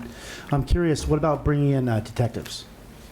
Detectives? Yeah, if that's the same cost, or is a detective a little bit different, an undercover to work the drug situation, the gang enforcement type of Yeah, thing? and the chief is coming up to respond.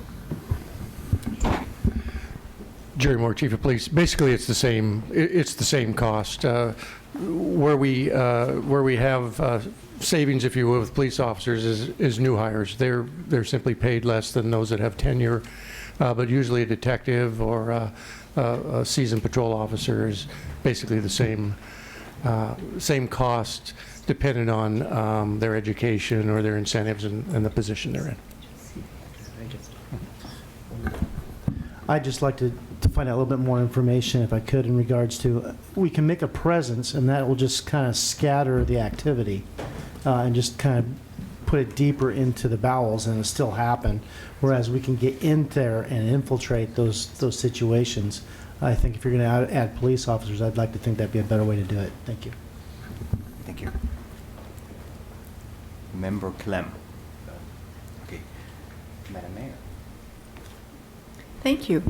I want to make a note that in the information technology area, and I was looking through the budget just now, but also earlier for capital improvement, it really is, I think it is important for us as a city to always be watching what we can do better electronically, and I really want to commend our information technology department. It's so well run and so responsive to us, and it's sort of behind the scenes and easy to take for granted, but believe me, this city does run well because they run well, and I want to really call that out. And technology is expensive, and it changes so quickly, but we have to be able to be on top of that.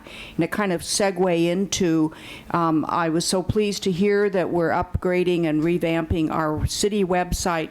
And I think to go to what Councillor Bennett is talking about is that communities no longer communicate the old-fashioned way. They don't sit at home and wait for the letter to come in the mail to tell them that there's going to be a meeting. And we have to be more up to date, I think, in the way we communicate across the city with the public and the way the public can communicate with us. Two-way communication is really the hallmark of this decade. And I encourage us to look for ways on our website and through Facebook and Twittering and all of those things that we know other cities across the nation are doing very effectively. I'd like to see us put the time and the money into going forward, and I think we'd find greater citizen participation. And perhaps, I don't want to add more work into our information technology department, but there are a lot of brains over there that I think know how to do that and could really guide us if they're given that direction and that opportunity. And I can tell you that in our Leadership Academy, we always we break them up into 3 groups, and they each have a project. And one of their teams right now is working on how we can be more effective at that type of electronic communication. So they'll be bringing a report back to us in the end of May or early June. So we'll share that with council. Good, good. Thank you. Great. Member Nanki, and then Member Berger. Public notices in 140 characters or less. Dropping back to the issue in regards to communications and for neighborhood associations, what have you, that should probably come up in front of council. We've dealt with that for several years from more of a policy perspective. Because I know when we first kind of let everybody do their own thing, it was my intention to find out what worked best for, because we had 18 or 19 then, different opportunities to study how they used that money and what kind of citizen involvement happened because of it. Right. And I'd be interested in looking at that a little more from that end as well. Okay. Thank you. Member Berger. The West Salem Library, I know we cut it 2 years ago, and I'm trying to remember what we went from. My memory is 32 hours to 16 hours. And I'm wondering how much that savings was, so I can approximate how much it would cost to add that time back in. Okay. And Ms. Toy can provide that information. If you have it, we may have to bring it back. About 250 is what Kelly, and I think that's about right. We went from 31 hours down to 16. 250. About 250 before. It's And more now like it's about 120 120. now. So 130,000 about. Thank you. Although we're offering a different level of service than we were back then, if we added service back at the level that we're offering now, it would be less expensive.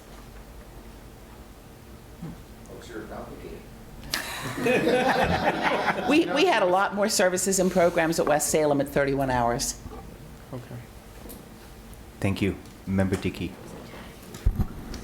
Yeah, to go off the communication issue that Councilor Bennett raised, I guess my question, comment is, since we haven't been sending out mailings to, like, our neighborhood newsletters haven't gone out, you know, how would someone find out when they move into a neighborhood, they move here from Albany or California or somewhere else, how would they even know their neighborhood association exists? How would they find out about it? How can we communicate that to them?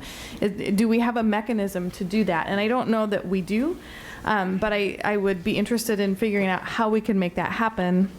Because one thing I notice, like Councilor Bennett, I go to, and all of us, we all go to our neighborhood association meetings, and oftentimes when we have an important issue such as our police facility, or when we were talking about the street light fee, we'll have 2 or 3 city staff there. Sometimes they're department heads. The FTE on that is huge, and they're presenting to 5 or 6 people. So there's got to be some cost benefit balance at some point where we invest something in communication and then we get that return, because otherwise it's very expensive and you're not reaching very many people. So I mean, we've talked about communications and how do we get our message out to the public. Neighborhood associations certainly is a place to do that, but being able to reach more people. And I know that Brady Rogers wants to respond, so I'll let you do that in just a second. But just as we're sitting here, one of the things, and the mayor, when she was talking about communications and our wonderful IT department, it hit me. It's like, why don't we have an app for neighborhood associations? That way you can just look up your neighborhood association agenda when it's time, rather than I get it on a PDF and I have to kind of scroll through and I can't quite read it on my phone.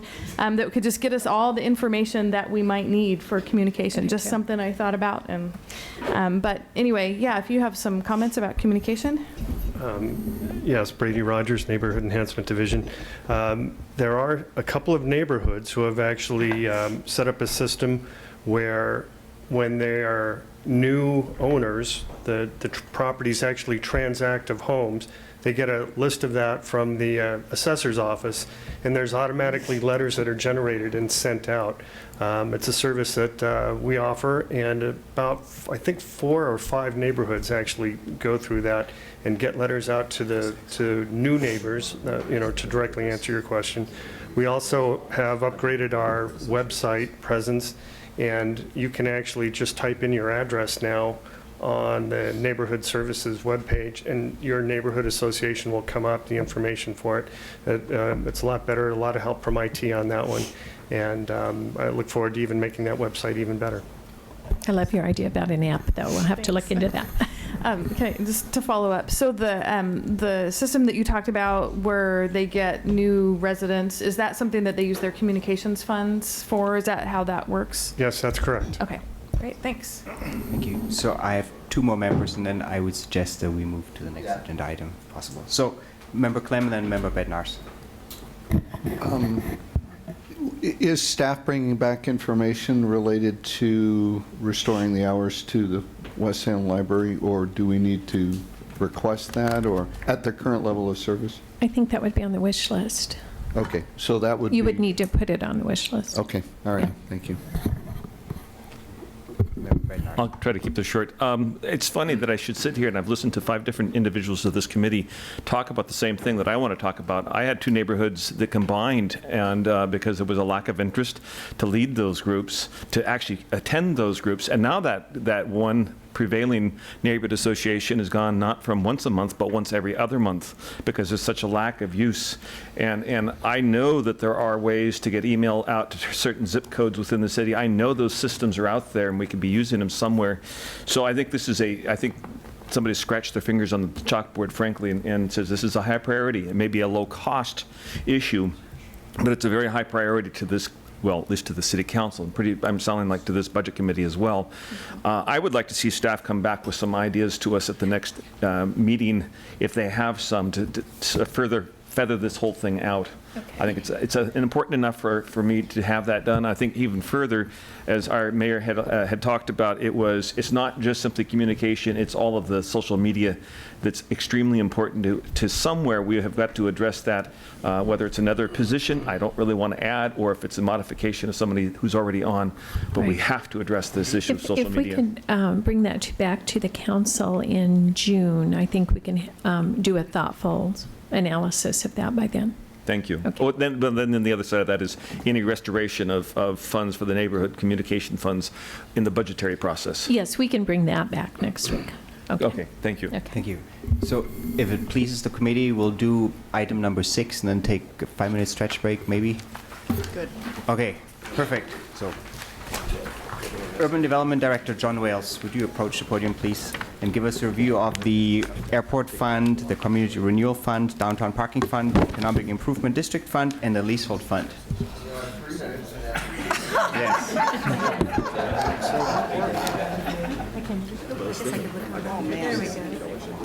Sunny Slope and Neighborhood Association, and well, let's buy some pencils. You got to use it up, because if you don't use it up, it's gone by July 1st.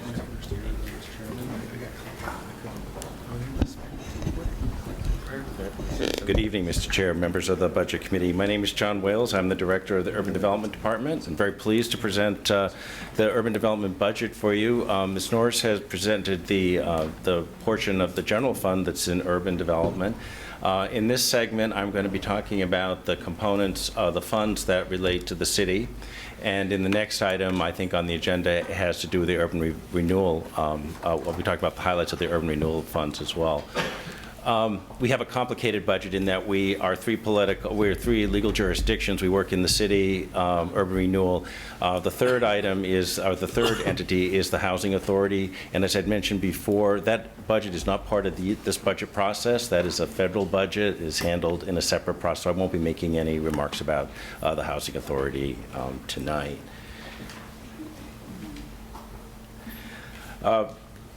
In the big picture, the Urban Development Department is a almost $72 million budget. It represents 34 FTEs. For those that are paying attention and saw Ms. Norris's presentation, it showed that 29 FTEs are in the general fund.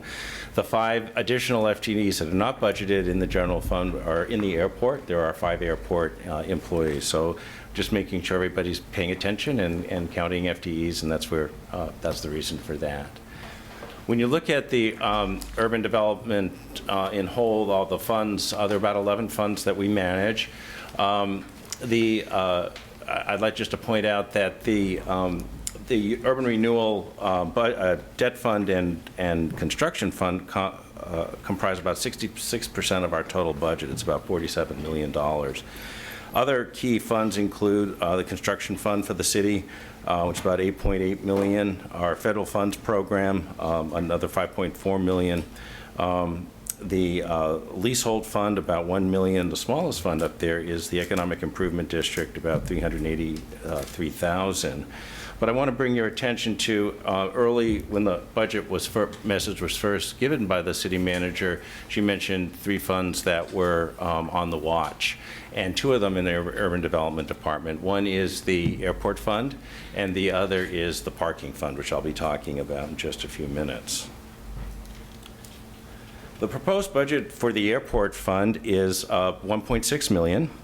The Airport Fund accounts for revenues and expenditures associated with ongoing operation of the Salem Municipal Airport. There are no general funds used to support the operations piece. However, in the past and in this in the general fund budget this year, general fund have been used as to help with a match for federal match dollars. We have to provide a 10% match for every federal dollar that we receive, primarily from the FAA, and so we just want to make that clear. The base revenues for the airport come from about 130 ground leases and building leases that make up about 90% of the airport's total operating revenue. These funds basically support the operation of the airport. As I mentioned, the federal and state agencies, such as the FAA and ODOT, provide funds for our capital improvements at the airport. Examples would be the terminal expansion we did a few years ago, and the $3.3 million electric improvement project that's going to start in just a couple of weeks. Those were funds that came from the FAA. In addition to the I wish it was 6.1, to the 1.6 million operating budget, the proposed construction budget of 6.9 million includes funds to complete the airfield electric project and to start the design for Taxiway Charlie. And Taxiway Charlie is our main taxiway on the west side of the airport that really connects in front of the terminal to the operating runways. Some of the significant changes that you'll see in this budget are that we've got some large construction projects. We have a lot of deferred maintenance at the airport that we're working very diligently to catch up on. The electric, as I mentioned, the airfield electric project, which is replacing the entire electric lighting system on all of the taxiways and runways at the airport. It will be starting very soon. And then the other project that will be underway in this budget will be the design for the improvements to the primary Taxiway Charlie. In addition to the good news that we've seen in the past few years is that the revenue is starting to increase slightly. It's due to some new ground leases. Garmin and some airport hangars have added new leases to that, which has increased revenue. And in addition to that, we've been successful in putting the airport on a more standardized lease. So all of our tenants, although they haven't all yet moved on to it, are moving in the direction of adopting our template, our lease template, which rather than escalating rents every 3 to 5 years, are escalating every year. And we're starting to see the benefits of annual increases. So that's been very positive. But when we look out long term, or into the near future, it's clear that our costs to operate the airport are going up faster than our revenues. So this is the reason that we have this fund on watch, and we're looking at it every year and making sure that we're doing the right things to keep the fund with a solid ending fund balance and healthy. As I mentioned, there are many deferred maintenance projects at the airport. While the state and federal grants are often available for these items, the airport has to have funds available to provide the local 10% match. And that's going to be a continuing challenge. That is a continuing challenge as well. Turning to the Community Renewal Fund, most of you know this is our federal funds program. The federal funds are allocated to the City of Salem every year by the U.S. Department of Housing and Urban Development, HUD. The proposed budget includes a current year's allocation, New Year's allocation of $3.4 million plus an additional $2 million of carryover projects, which brings us to the proposed budget of $5.4 million. All the funds are allocated in accordance with the priorities identified in the city's 5-year consolidated plan, as well as the annual action plan recommended each year to the City Council by the Housing and Urban Development Advisory Board and adopted by the City Council. That annual plan will be presented to the City Council in a public hearing on Monday night. This year, the budget is focused on projects to address homelessness or those at risk of becoming homeless, support business development opportunities, and provide key emergency social services for the very low-income members of our community.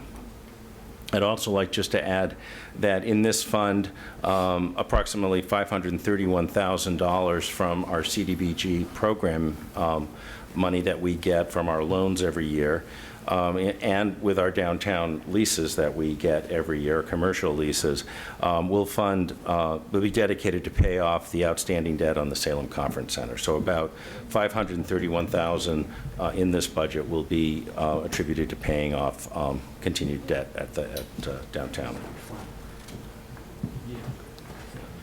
I mentioned the parking fund was one of the funds that is on the watch list. It's actually been on the watch list for a number of years.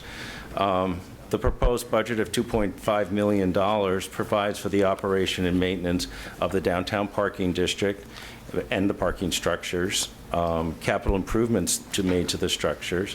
So it contributes to the downtown police services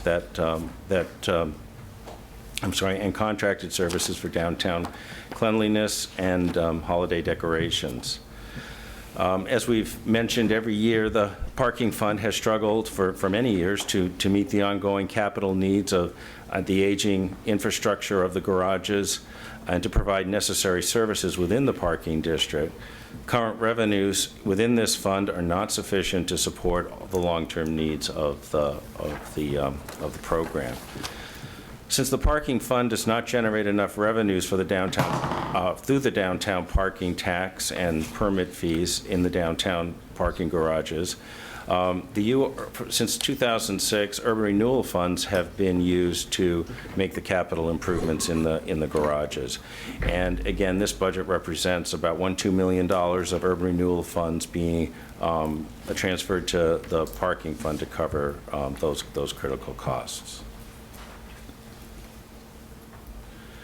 Some significant changes. I think many of you are aware that due to a voter-initiated petition back in October, the City Council adopted changes to SRC 7, which limited the increase, which is really two things. It limited the increase of the parking tax to a maximum of 2% a year, and it prohibited the installation of parking meters as a management tool or a revenue source downtown. So as a result of that, in this budget, recommends an increase of the parking tax and these are to the businesses, of 2%. It represents a total amount of $8,000. That's the maximum the code now allows. It also represents a $2 per month increase to the full-time parking meters in our garages. That represents an increase of about $15,000 to the fund. The current proposed budget does maintain the current service levels for the routine maintenance of the parking structure. You can't use urban renewal funds for maintenance, but you can for capital projects. So the fund is covering the routine maintenance and provides for dedicated 2 positions of dedicated downtown police services. And that's to support, I think, a 5-officer team that we have downtown. And it also, as I mentioned, has funds through an urban renewal grant for capital projects. And this year will be for elevator replacement of 3 elevators in Marion Parkade, and some important deck renovations to the Chemeketa Parkade, which we've got leaking problems, and we want to make sure that those are taken care of.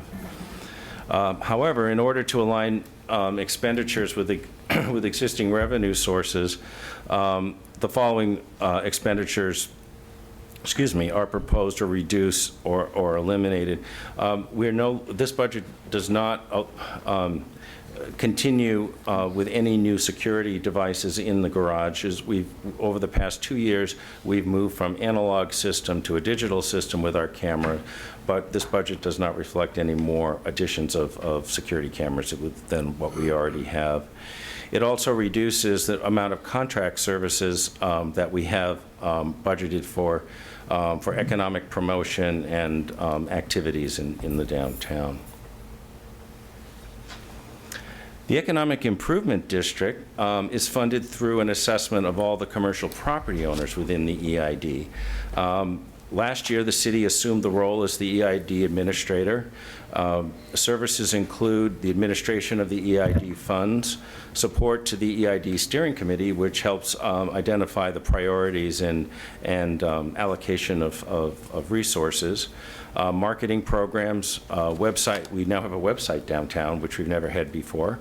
And that's been put in place. The coordination of the city's block captain program, the Downtown Clean Team was funded this year, and outreach and support to the downtown businesses and contract management of outside services.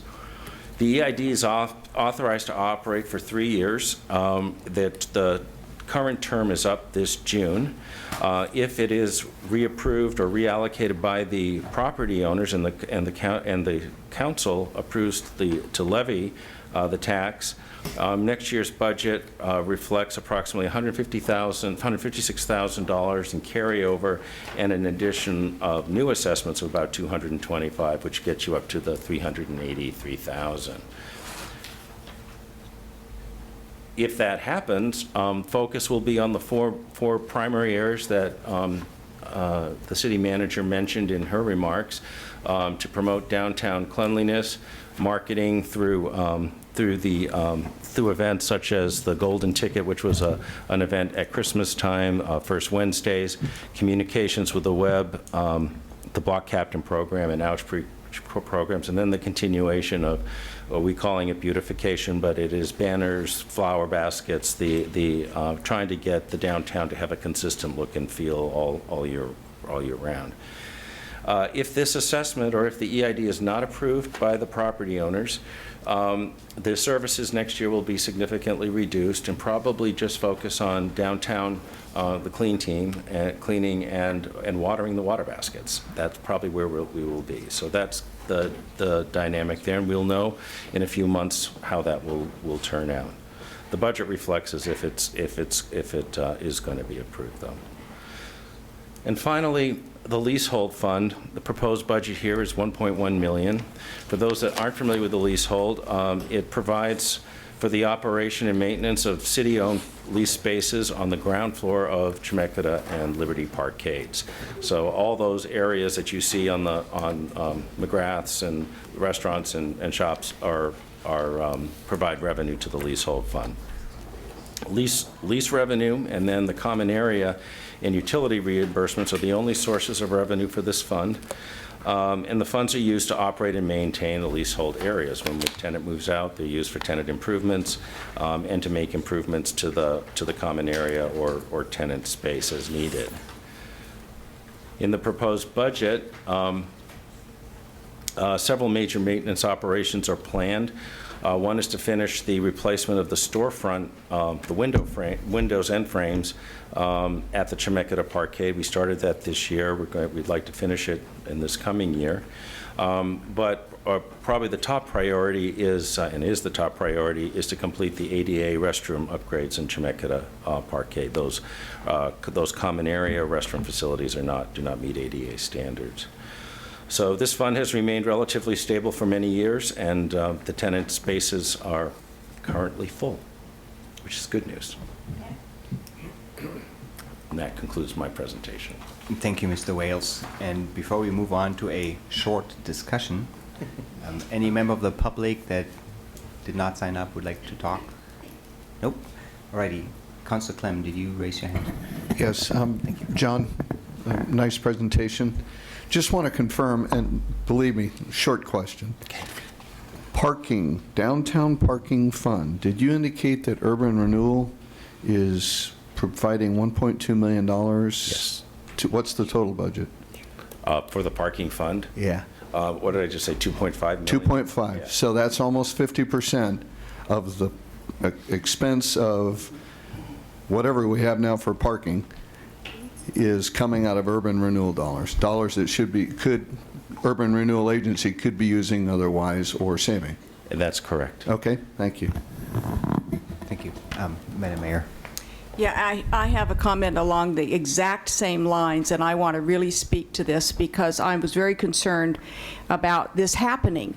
When the downtown when the parking task force made its recommendations, it relied very heavily on the recommendation from the Downtown Advisory Board and from many downtown property owners and business owners to stop raiding the urban renewal funds for maintenance on parking structures in the downtown area.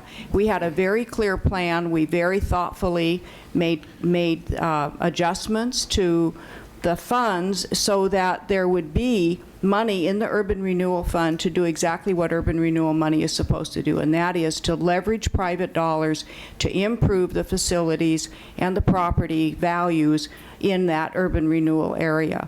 And I'm very concerned to see once again this year we're going to raid that fund, or we propose raiding that fund so that we can fund repairs in the parking structures. And if you look in the book on pages 192 and 193 is where those budgets are.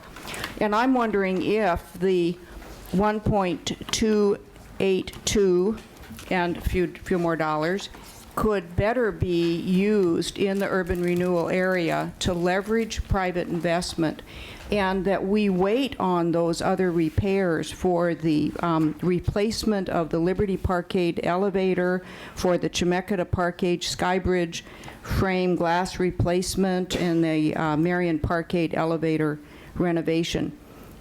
I think the public has to understand maybe those things aren't going to be repaired or fixed this year because there was a halt to the plan that we had for our downtown parking plan and downtown parking revenue, and that we wait on those until we have a proper revenue stream for downtown to really repair those garages and maintain those garages, and instead put that money where it really needs to be, and that's to leverage those private dollars. Member Clem, then, sorry, Member Bennett, then Member Clem. Thank you. I understand the sentiment. I would just, though, it's something that's worth talking about, but I think we proceed relative to those parking structures with real caution, because I don't want to see someone end up at the bottom of the shaft. You know, that's my, I know what you're saying, Mayor. I really, having sat with you at 7:30 every Monday morning or whatever day it was, Tuesday morning, going through this and really getting a look at it. One of the issues that I keep running into, and I want to get really clarified, because I think it's one of those usual pieces of misinformation. This fund, the EID fund, and the Urban Renewal Fund involved with downtown. We have a sort of a small industry of misinformation available if people want to listen to it. And one of them is that we use leasehold funds for general fund projects, that essentially the city goes into the leasehold fund and uses the money for non-downtown related activities. And I just like to get that clarified. There's so many of them, but this is one I ran into last night, or Monday night in West Salem. We do not do that. You can see that by the budget, and Mr. Wells can respond if you have anything to add. The leasehold fund is for, to manage the lease spaces that we have in both the Chemeketa and the Liberty Parkade. And so it's for tenant improvements, but it's also for improvements to, as I mentioned, the common areas, HVAC improvements, and in this case, in this proposal, bringing our restrooms up to ADA compliance. There was a time a few years ago where I believe the leasehold fund was money was transferred to the parking fund to help with capital projects, but that's the only place the leasehold fund, in my knowledge, has ever been used, other than specifically on the spaces that it's intended to serve. Thank you. Member Clem. Yes, I agree with Mayor Peterson that boy, there comes a time when we have to have this discussion. I don't see a problem with, I would approve the budget, but I would ask that the city manager leadership schedule a discussion about downtown parking in the near future, and that these construction contracts not be signed until such time as we understand that we really have funding for the next year. Fix the elevator, close the parkade. That's really what it amounts to. And so is that okay to make that request, that that those construction contracts can't be signed until July 1st anyway. Mr. Wells, is there any concern about that? Well, I think, no, the contracts wouldn't be signed Yeah. until next year. I don't believe there are any in progress right now. I'll have Renee Frazier from our manager of Hi. contracts and administration. Renee Frazier, Financial Services Supervisor for Urban Development. 2 of the projects on the list for 14-15 are actually rebudgeted projects from the current year. And the agency actually took an action in 13-14 to grant those funds to the city. So it would be difficult to return them, but not impossible. So I think the agency and the council would have to take another action to return those funds. But certainly the new funds would not be accessed until July. Okay. So we can definitely schedule a meeting for council to consider, or the agency board to consider Whenever the council or the agency or Okay. whoever needs to talk about parking and this money, it would be helpful if we did it before any more construction contracts went out the door. Thank you. Mayor Peterson. Yeah, thanks. I'd like to speak again to the issue because I want to be very clear that the public not be alarmed to think that the elevator perhaps would be in such dire condition that people may sink to the bottom of the shaft. I want to correct that misinformation. And I want to propose, indeed, if the elevator is in that kind of condition, it shouldn't be operating today.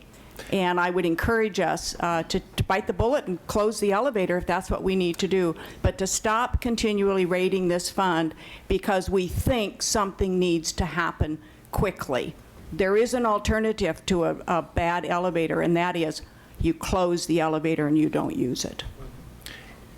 And the public will certainly get the message that there was a plan to manage those parking structures and maintain them, and the plan got derailed. Maybe I could just, and I fully understand what you're saying, Mayor. Maybe I could just for full clarification, the recommendation came 8 years ago that actually I guess it's within 6 years ago, that these elevators in our garages needed to be not just fixed, needed to be replaced. The cars and the everything. And so we have been working on Liberty. We've been working on Chemeketa was done last year, and there are 3 elevators in Marion Parkade that are required. So they're really 6 years beyond the time we were given a recommendation to. It's been a deferred maintenance issue. They're working. They're working. We believe very safely. We would not operate facilities that weren't safe, but they are at the end of their useful life period, and that's the reason we felt that we needed to proceed at least this year and get this last major capital improvement made. So that's it. Now you're absolutely correct in what you're saying. The DAB didn't agree, and if you look at their recommendation, they're saying don't do this. I know. Thank you. Thank you. Mr. Clem. Well, I would put on the not wish list the removal of the major maintenance projects that haven't already been funded, and we can discuss this further during the wish list final budget period. I'll second that motion. Okay. Was that a motion? Member Clem? I thought it was. Okay. Okay. Was that a motion, Member Clem? Okay. Would you restate the motion, please?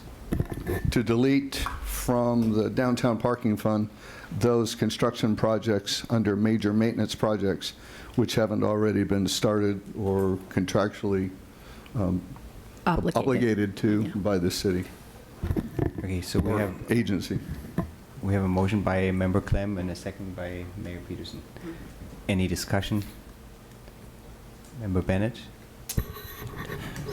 Well, I really understand the sentiment that this was the policy direction DAB wanted to go. I think this is the policy direction the task force wanted to go, but we currently have a parking problem downtown. And it was made by folks, I think, cynically trying to claiming to deal with the question of paid parking. The outcome of their bad idea was the mess we have downtown because we had no choice but to accept the petition as written. I guess the thing I would hate to do, let me give you the worst headline on earth, okay, for City of Salem. We'll just try this one out. All right.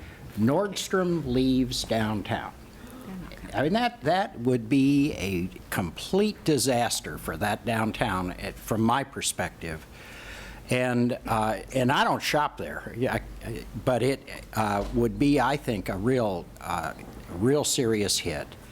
Messing, I think, with the parking system as poorly funded as it is and inappropriately funded as it is, and we all agree on that, there is no question about it, but not to keep up with some basic obligations, I think, at this point, to keep those parking garages which serve the major downtown shopping magnets, the big stores downtown, I think would just be at this point preliminary. Now, that doesn't mean next year this isn't something we really have to get a handle on. I just believe between now and next year, working on the time frame we've had, trying to deal with this parking issue, we can resolve this issue. I just would hate to do something now. It just feels, for me, it feels precipitous, and it, I think, would just send the wrong message out there from my perspective, representing downtown, to both the downtown businesses and to our shopping base that uses it. That's my biggest concern. Not that I disagree that this is the right policy direction. I'm just not sure now's the right time, because we haven't really tried out our resolution to the parking problem downtown, which is, number one, no parking where you want it, and number two, a lack of financial sustainability. Does that make sense? What do you think? No. You're not buying it? huh? No. It's true, though, I'm telling you. Okay. Yeah. Member Dickey, Member Bailey, and then Member Clem. Thank you. I agree with Councillor Bennett, and I agree with the sentiment. I mean, we've got to do something, but the idea of us being able to sit down and really have a discussion and really flesh this out, I think, bears merit. I think that this, I mean, I totally understand why this motion's made. I completely understand that.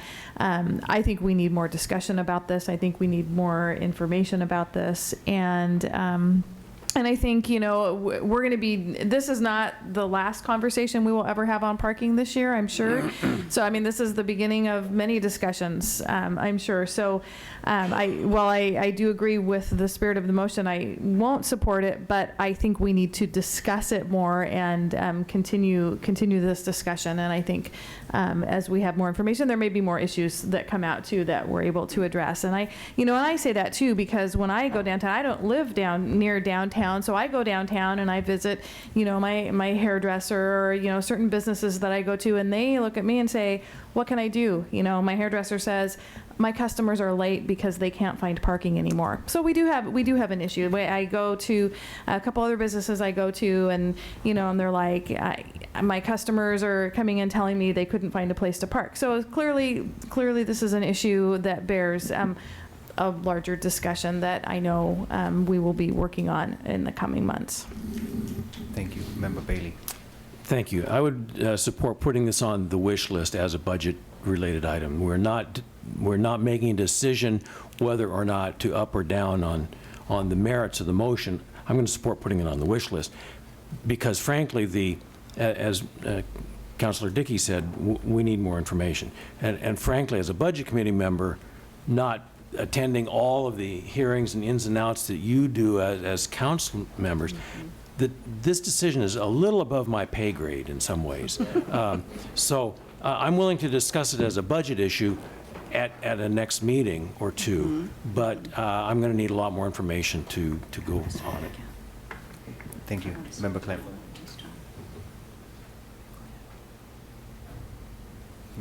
Thank you, Mr. Chair. I appreciate Member Bailey's perspective because it was offered in the intent of having more discussion, but really specifically more information. Could staff bring back information if this motion passes? You know, what the delay or what projects could be delayed? We don't even know that here. Yes, we can bring that back. We need a whole lot on May more 7th. information, but Yeah. getting it on the wish list, I think will cause us to see some more information sooner than later, and really to involve the Budget Committee, because while it may be one of those complex things, our job is to approve the budget. If we don't do it here, who's going to do it? So I would like us to vote on it. I'd like us to consider it.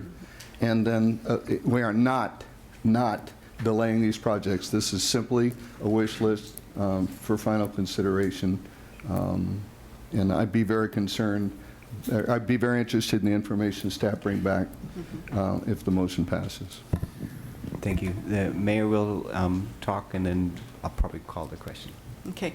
I want to just add the fact that what we're also contemplating here is the lost opportunity for the use of that money. And and I would like to ask for the Downtown Advisory Board to provide some information to us as to how that money might be used so as to leverage private dollars for improvements in the downtown area. And I think that that's an important part of this discussion. It isn't that the money just goes to somewhere else and there's this nebulous pot of money. That's money that could directly leverage private dollars. And I'd like to hear that from the Downtown Advisory Board when we have our discussion. Thank you, Mayor Peterson. So we have a motion on the floor, and it's only to add something to the wish list. We're not voting on the actual item, just for the record. And that was too fast for me to scribble along. So, Member Clem, would you restate your motion? Delete from the downtown parking fund? The major maintenance projects, as described on page 192, that the city has not obligated to yet. Thank you. So, did we have a motion? Sorry, That was the motion, Okay, that was the and I motion, seconded and you it. seconded. Okay, so vote. All in favor say aye. Aye. All opposed say nay. Nay. 2 nays. The nays have to raise their hands and be called. Yeah. Thank you. Okay. Nays by Member Dickey and Member Bennett. Motion passes. Okay. So that's Mr. Clark, were you a nay or aye? I was not a nay. Okay. Okay. Okay. Not a nay. Have you got 10 aye votes? That's what I'd like to know, are there 10 aye votes? I will propose that we take a 3-minute break. I just shortened it by 2 minutes. 3-minute break. We were I think it's... Okay. Yeah, we're Only 800 megahertz. Okay, so back to business with new energy. I propose we do item number 9 next, and then item number 7, and then we have a motion to move some items to next week. Member Berger, would you state your motion, please? Yeah, I move that, I think this is on. I move that we move item 8, 10, 11, and 12 to next meeting. Second. Thank you. Okay. So the motion on the floor is to move items number 8, 10, 11, and 12 to next week, seconded by Member Clem. Any discussion? All in favor say aye. Aye. All opposed say nay. All right, motion passes. And this is just so we can all go home by midnight, which is greatly appreciated. And the reason we're moving is those 2 items is we have some public testimony signed up for item number 9. We'll make sure these people get to talk. And all right, so next is Management Analyst Chris Nader. Would you give us a review of the Cultural and Tourism Fund, please?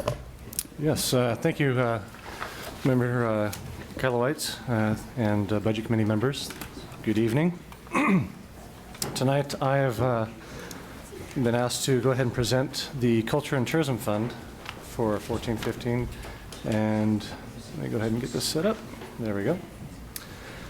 The Culture and Tourism Fund is found on pages 199 to 207 in Budget Book Number 1, and it is a special fund derived from the Salem's Transient Occupancy Tax, or Hotel Motel Tax, which is a 9% tax on overnight stays for here in the city of Salem.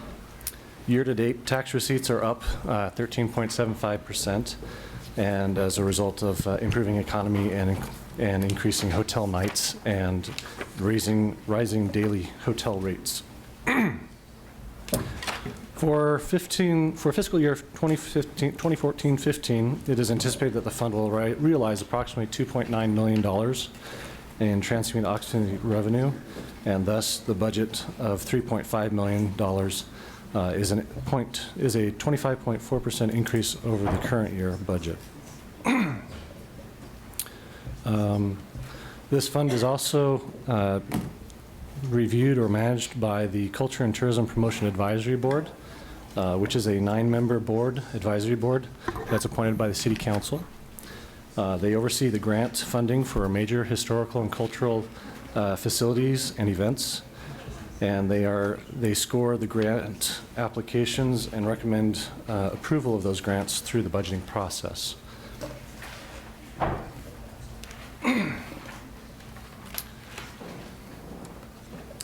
The Culture and Tourism Fund provides funds for marketing the city and convention center as a tourist and event destination. Funding is also used to support the operations of cultural and historical facilities, special events such as World Beat, Salem Art Fair, and various other cultural events held throughout the fiscal year, and capital improvement projects to these properties.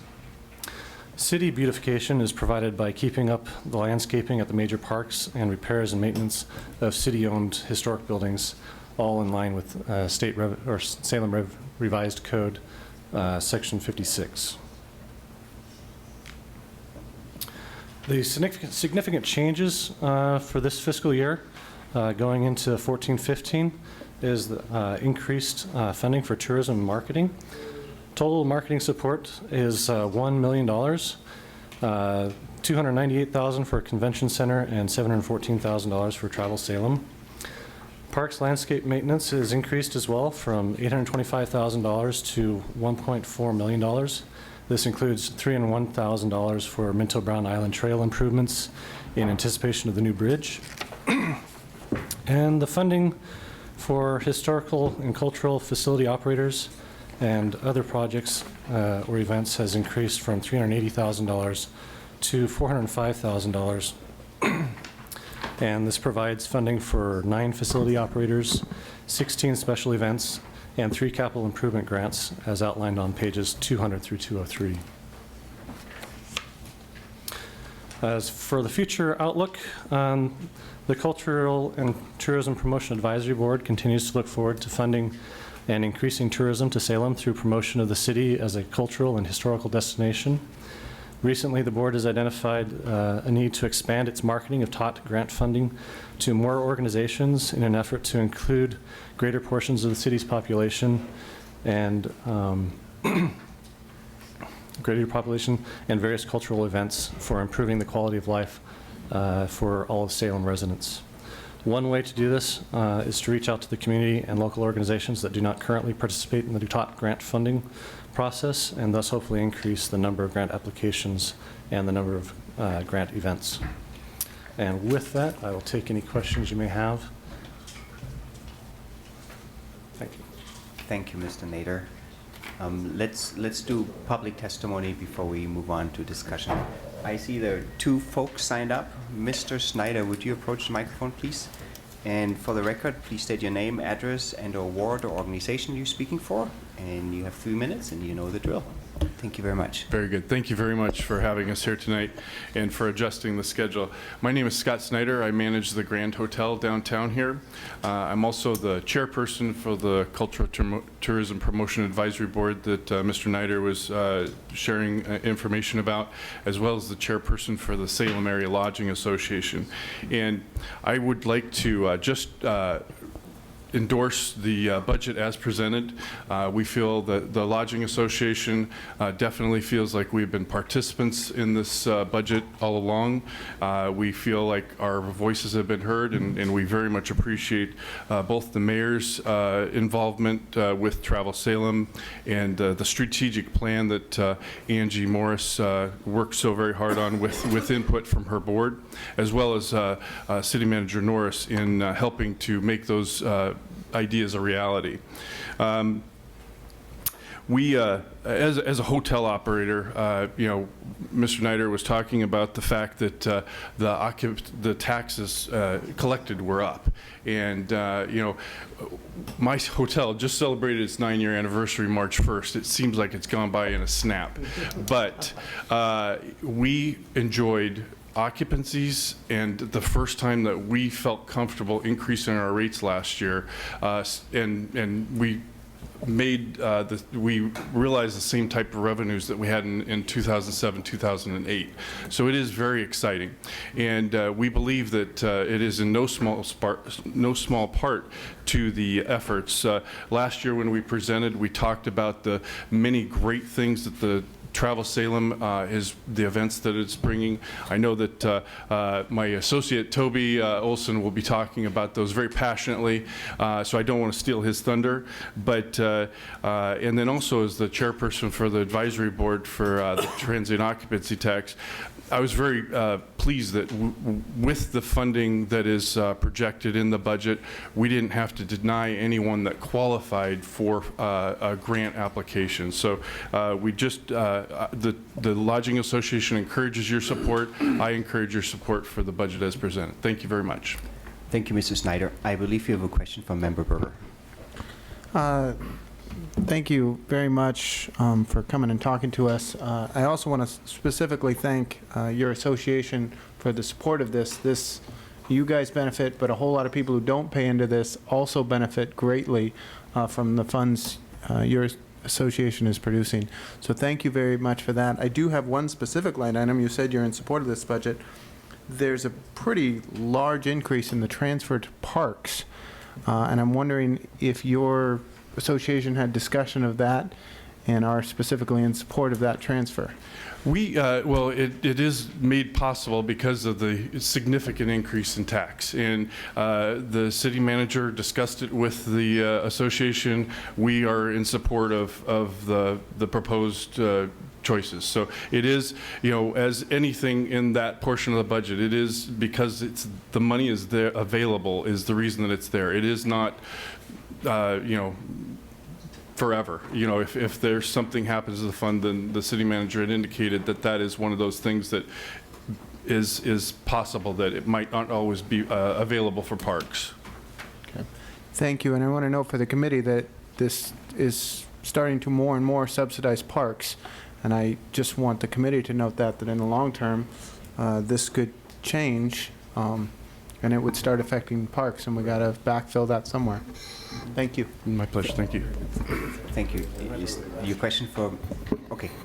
Member Mackey. Kind of in that line, during that discussion, I know there was a big chunk, 380,000 or 3.8 something, for the actual improvements to the ends in prep for the bridge going across. When one would see that kind of a new element added in to a city, and in talking with some of the other operators, what kind of a draw will that be, and what kind of an increase could we see in stays that would actually take that 9% up significantly more and generate more revenue for this fund? Well, I definitely concur with the city manager's assumption that by having that bridge to connect the city parks and have, I apologize if I'm misquoting, but the acreage would be in excess of what's at Central Park in New York City. You know, we would have more green space, and it is the potential for different activities and being able to have bike and marathons and different activities that definitely generate our tourism generators. I think it'll be a really tremendous opportunity for the city. It'd be interesting to look at those numbers because we have a real good baseline now and actually measure what that impact is. Right. All right. Thanks. Thank you very much. Thank you, Mr. Snyder, and thank you for so patiently waiting for your time. Next is Mr. Toby Olson. Would you approach the podium, please? State your name, organization you represent, please. Thank you very much. Good evening, everyone. My name is Toby Olson. I represent the Hampton Inn Suites here in Salem, Oregon, and also the HHM Hotel Group. We have offices in Vancouver, Washington, and here in Salem, Oregon. I'd definitely like to echo Scott's sentiment about supporting Angie Morris, the Travel Salem, the new budget proposal. And what I want to talk a second about passionately is the need for a product development person in this town. That is so critical. I spent 10 years prior to coming to Salem as a hotel consultant, working in Midwest towns, Blue Springs, Kansas City, Palm Springs, and I know what a great DMO, destination marketing organization, looks like. I know what a great hotel looks like. They go hand in hand. Our revenue generation from a product development person that can tie in our great amenities and facilities we have in this town to that event planner who wants to put on an event in this town. That is critically important. If we look at potential for a half marathon, a 5K, when I first got to this town, I was surprised. This city does not have a marathon or 5K event with substantial numbers. Here I'm heading next week into Bloomsday, Spokane, Washington, 50,000 runners and walkers, 15 million economic impact. Product development person would grab a hold of current events that we have in this town, help make them bigger, put them in front of the hoteliers that are having great numbers. We're up 20-some% versus last year. We're on our second year anniversary. We just won a National Hilton Award for being one of the top Hamptons in the world. So it can happen in Salem. And think about these ideas. We've got a lot of event planners in here that are volunteers that we'd love to get in front and talk to them, say, hey, how can we help your event not be a local event, but be a regional, be a national event? Wouldn't it be great on a weekend to see our downtowns packed, the restaurants packed, maybe with a marathon, a wrestling event, boys basketball tournaments, all of that stuff. We used to have the 3A boys basketball tournament here at Salem at Willamette University. Now it's in Coos Bay. Wouldn't it be great here? Shouldn't we work with Western Oregon, Willamette University, our sports complexes, and say, hey, event planner, come here. We're going to help you navigate through the permitting process, the sponsorship process. We want you in Salem. Don't look at Eugene. Don't look at Bend. We want you here in Salem. Thank you very much. Thank you, Mr. Olson. We appreciate your vision and your passion. Let's go. I know. Budget Committee. The man is not afraid to talk. Come on, wrestling. Right. We're alone.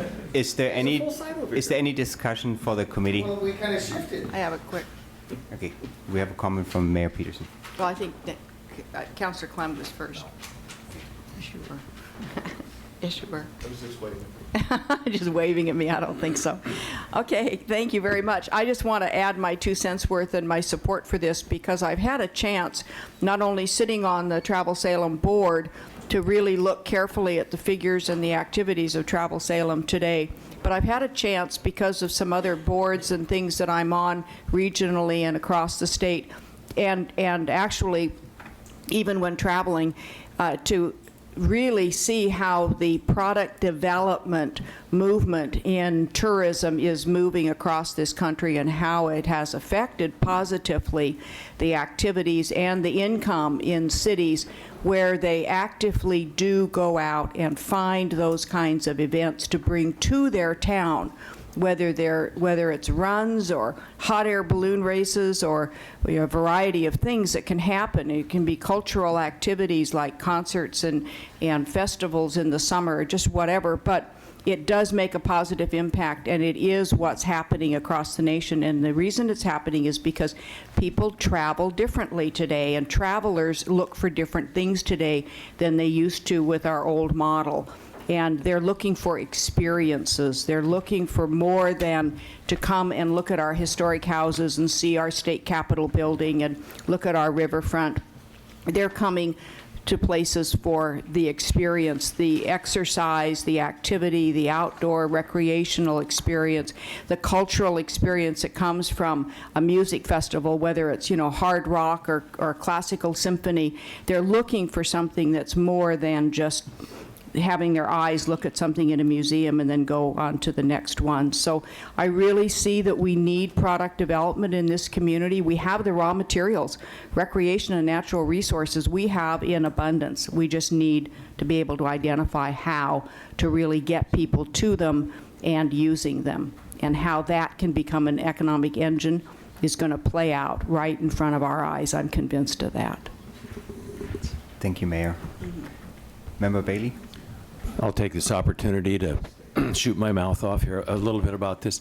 You think about the number of people my age and younger who are beginning to retire with a lot more travel time and leisure and interests, and the ability to travel. And then you couple that with our good friend climate change. And there's a lot of places in this country that people used to go during the summer and the shoulder seasons that are not very hospitable anymore. And this region looks terrific when you're coming from a place that's been in the 8th or 9th or 10th year of a drought year round. And you come to Oregon, the Willamette Valley, why not Salem? Yeah, it's good. Thank you. Okay, let's move on to the next item. Okay. Urban Development Director, Mr. Wales, would you approach the podium, please, for a review of the Urban Renewal Agency budget? Thank you.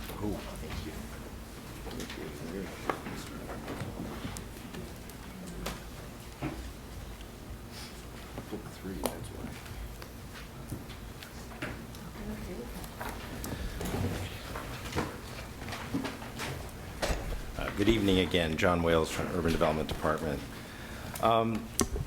This portion of the presentation is really focusing on the Urban Renewal Agency of funds for this year that are being proposed, and I'd just like to hit some of the highlights for each of the 7 urban renewal areas that we have.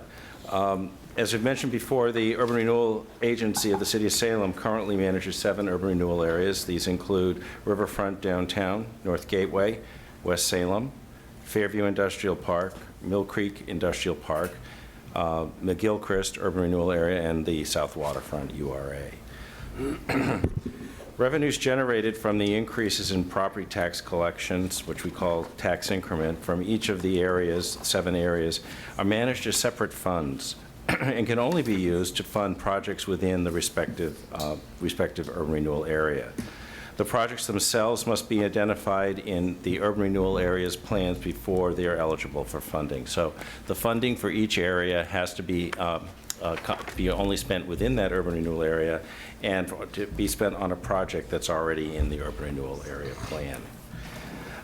Looking at past trend, just for examples, over the types of projects that the City of Salem typically invests on in our infrastructure projects, which may include water, sewer, road, parks and trail connections, and restoration of natural areas and public, as well as public-private partnerships, have all been used to help open blighted areas to private investment, create jobs, and enhance the community's economic prosperity. The recession has had an impact on the amount of tax increment that we've generated in several of our urban renewal areas. And due to the economic conditions, we are projecting little or no increases in the tax revenue for 14-15. However, the URA will continue to provide a dedicated stream of revenue to invest in several significant projects, and I'd just like to run through those with you now. In Riverfront Downtown, we're looking at a construction budget of about $12.8 million. Approximately $4.3 million is dedicated to the Minto Island Bridge. It's been a 40-year project, bridge and trail, I should say. Actually, most of these funds are only to the bridge, I should be clear. Yeah, but really only to the bridge. It's been a 40-year dream and goal of the city, and we're right there in the coming fiscal year to start after permitting is completed, to start the bids and the construction. So that is moving forward. The city manager earlier in the evening talked about the Toolbox Loan and Grant Program. This budget proposes $3.5 million, about $1 million in the loan program, and about $2.5 million in grants. The important thing here, as the city manager mentioned, we're really looking at, and the DAB, Downtown Advisory Board, has been looking at ways to rethink some of the loan and grant program. And in probably about a month, the agency board will be asked to consider new guidelines to the Riverfront Toolbox program, that's really targeted at incenting large development projects and increase the leveraging of private development. So what that means is where currently every applicant can get X amount of money for an interior or an exterior grant, the proposal is going to come in that if you invest this much money in private development, maybe you could get more money. So it's really in trying to incent to a larger investment in the private sector in the downtown. And a similar program is being proposed. Actually, it's coming on Monday night to the agency board for West Salem as well. And I'll talk about that in a second. The parking structures we've talked about. This is the reverse side of it. This is where the money comes from, this urban renewal area. So if it's not going to be spent, it would probably stay within this fund. So that is about that is 1.2 million that we've already discussed in the parking fund. This budget also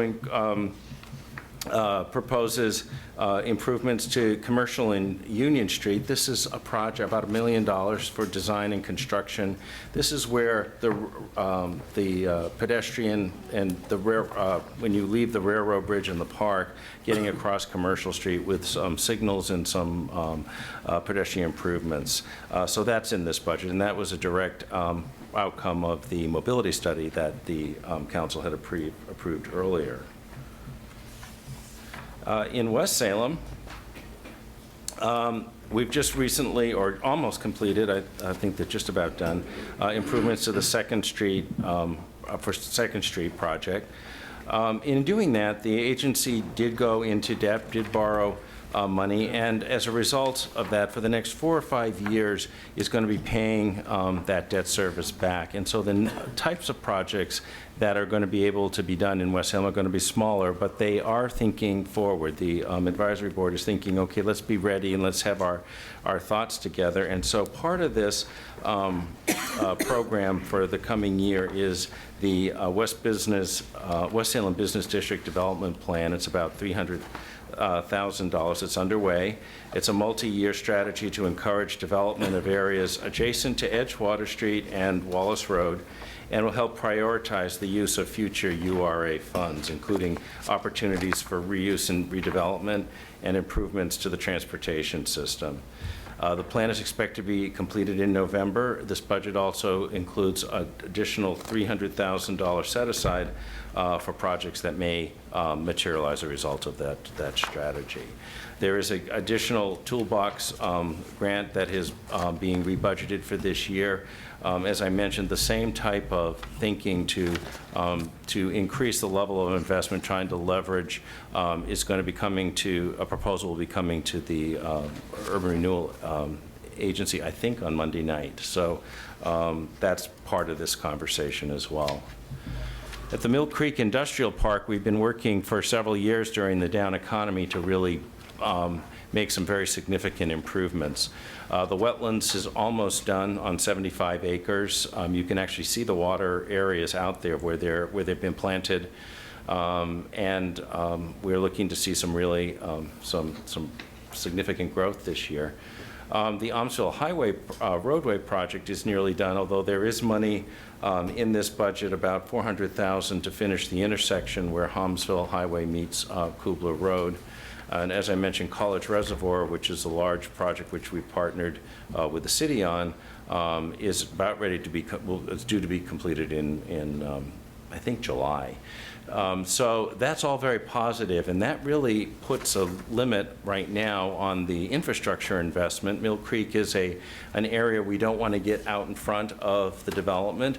So this investment has gone in, and we are turning our efforts very heavily to marketing, and we're getting some very good, strong indications that not only companies from outside the area, but also in the area that are looking to expand are interested. So we are pursuing that, and Mr. Rux tells me our list is about inquiries about one per week for this year. So we definitely are seeing a turn in the economy and that businesses are thinking. So that's extremely positive.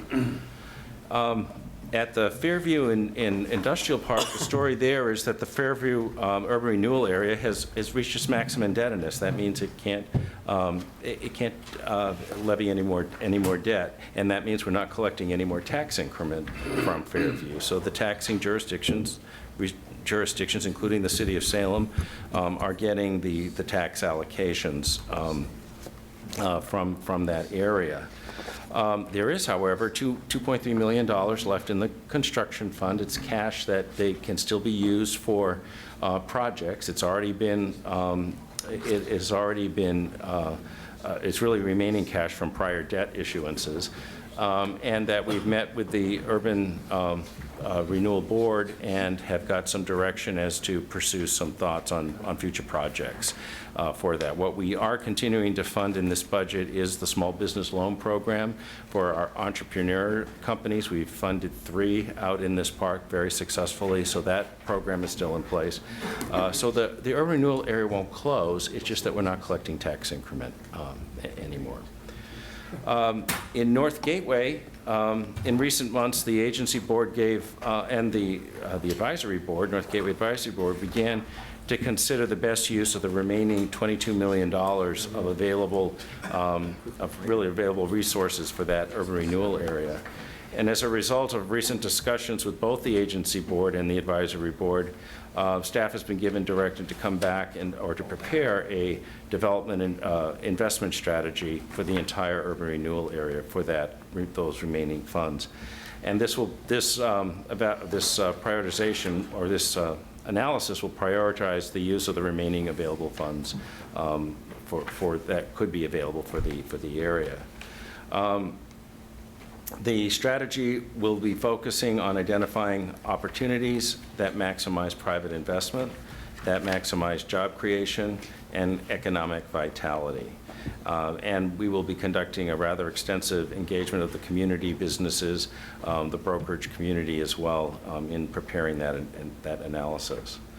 The proposed budget for North Gateway also includes the final payment of the outstanding long-term debt for North Gateway, and in addition, it includes a carryover allocation about $550,000 in Toolbox grant.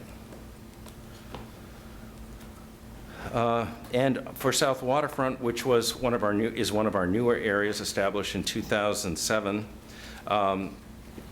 To facilitate the redevelopment in and around the former Boise Cascade site right across the street.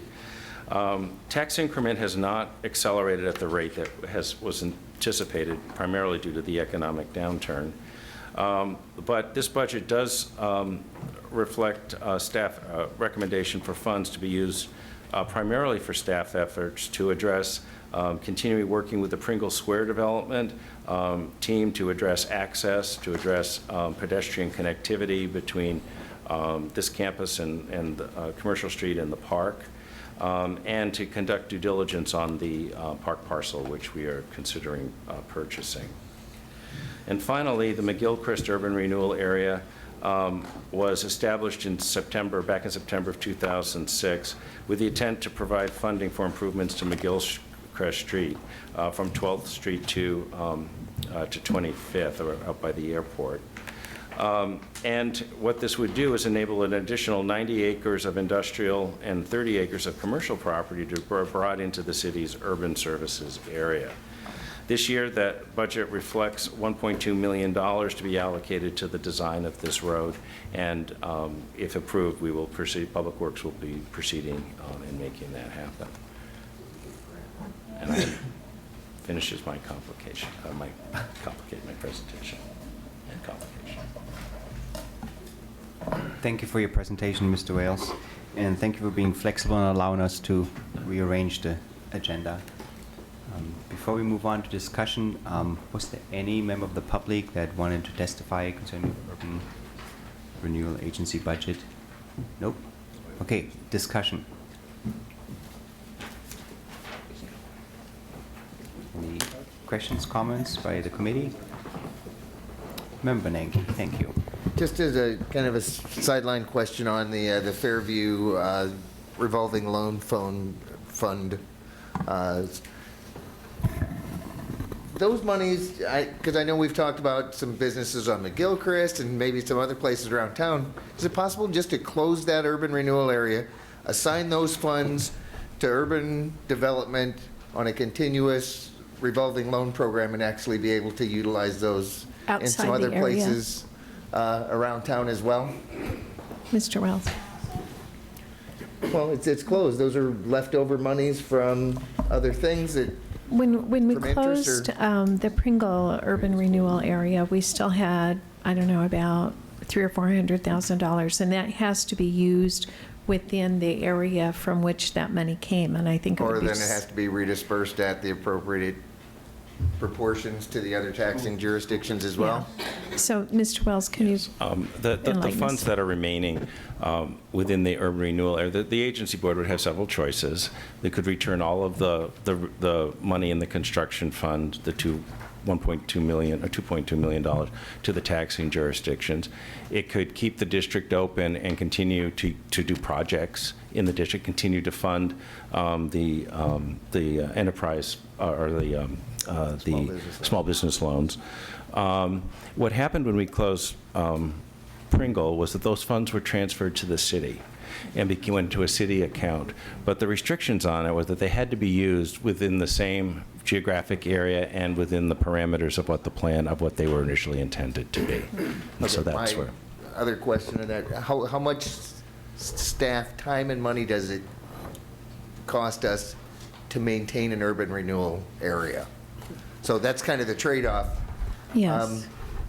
How much time and energy for us to be involved in this if it's basically done, except for we have these, couple $1 million to play with on an annual basis on revolving stuff? If there aren't any projects, it's not much. And maybe Mr. Wells can respond to that. I think it's minimal.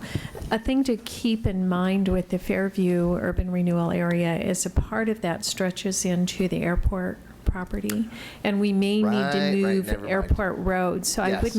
I wouldn't spend it on Yeah, other things until definitely we know need more to about that. Play with that road. We could do that this year. Okay. Well,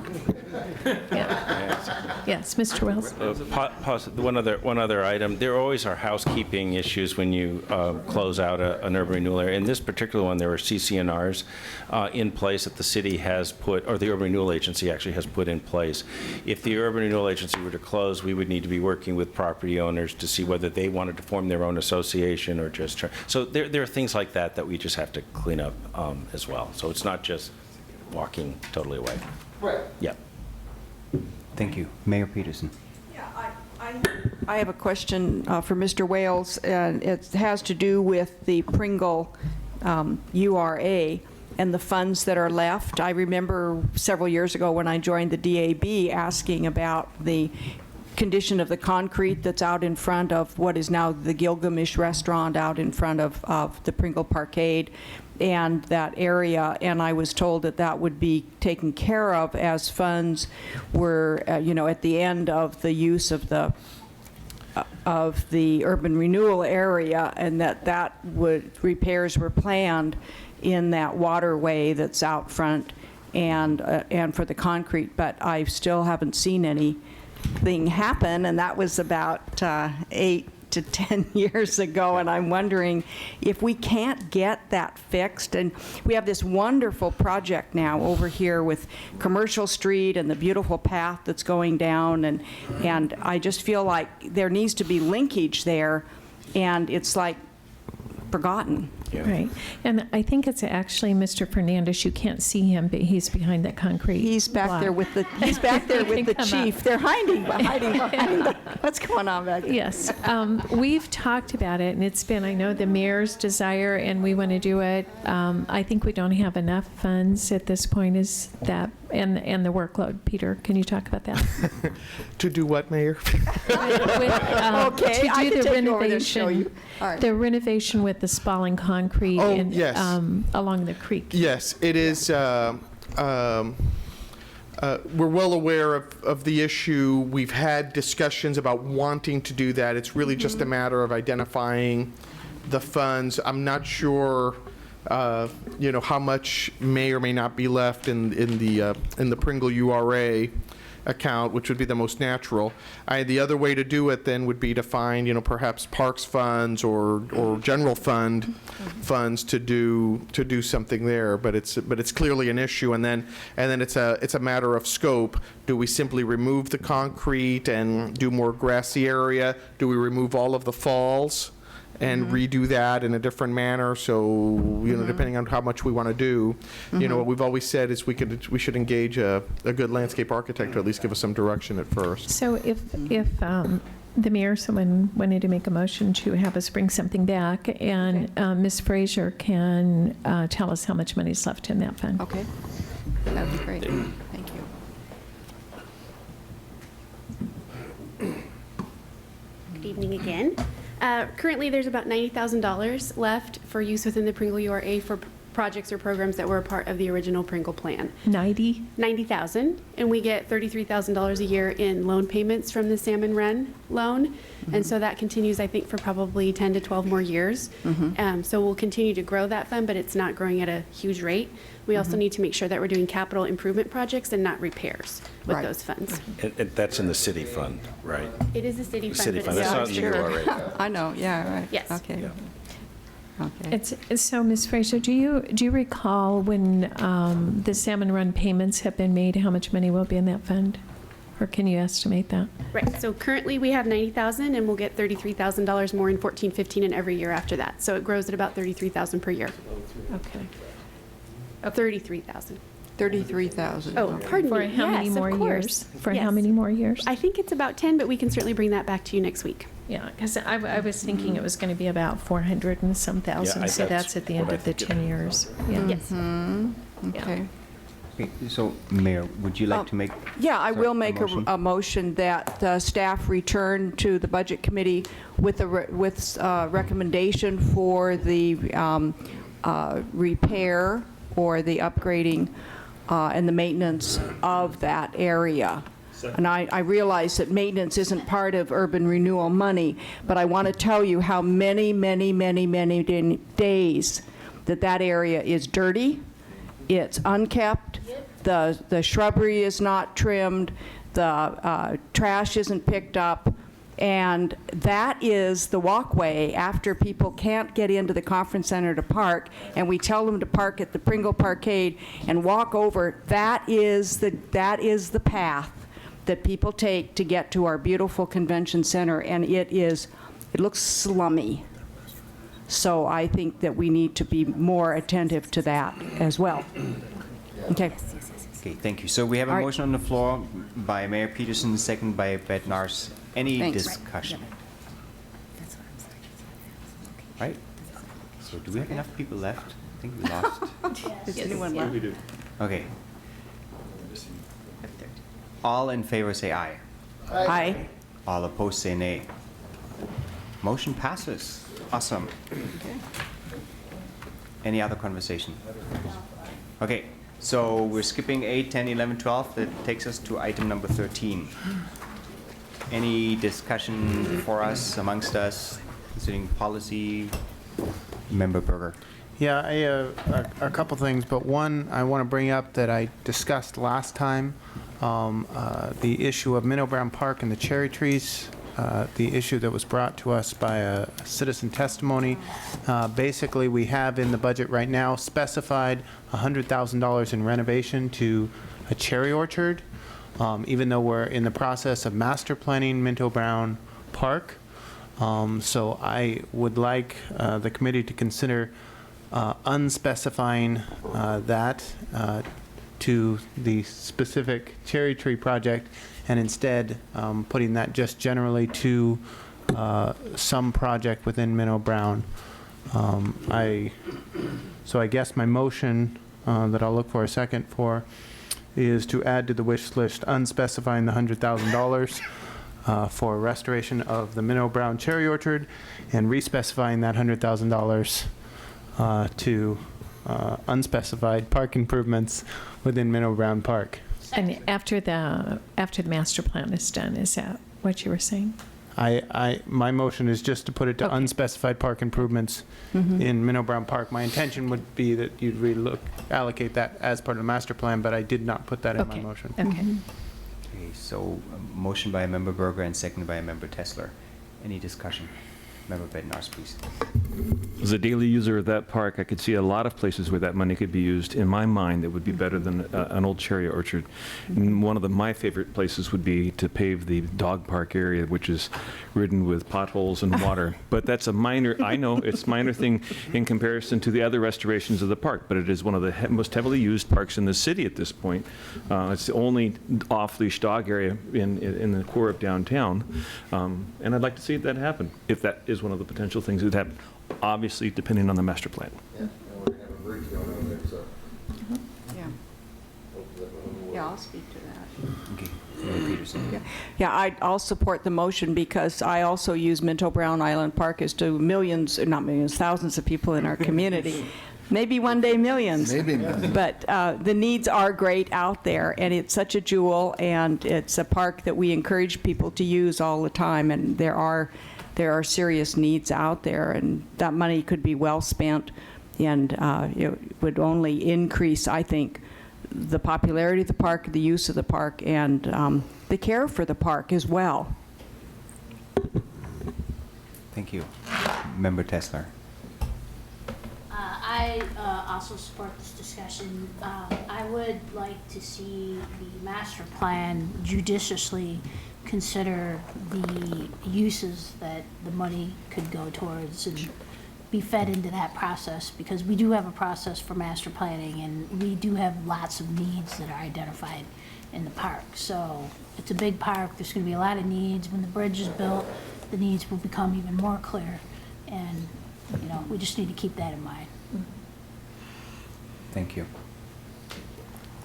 All right, so let me try to restate the motion. Member Berger, correct me if I'm wrong.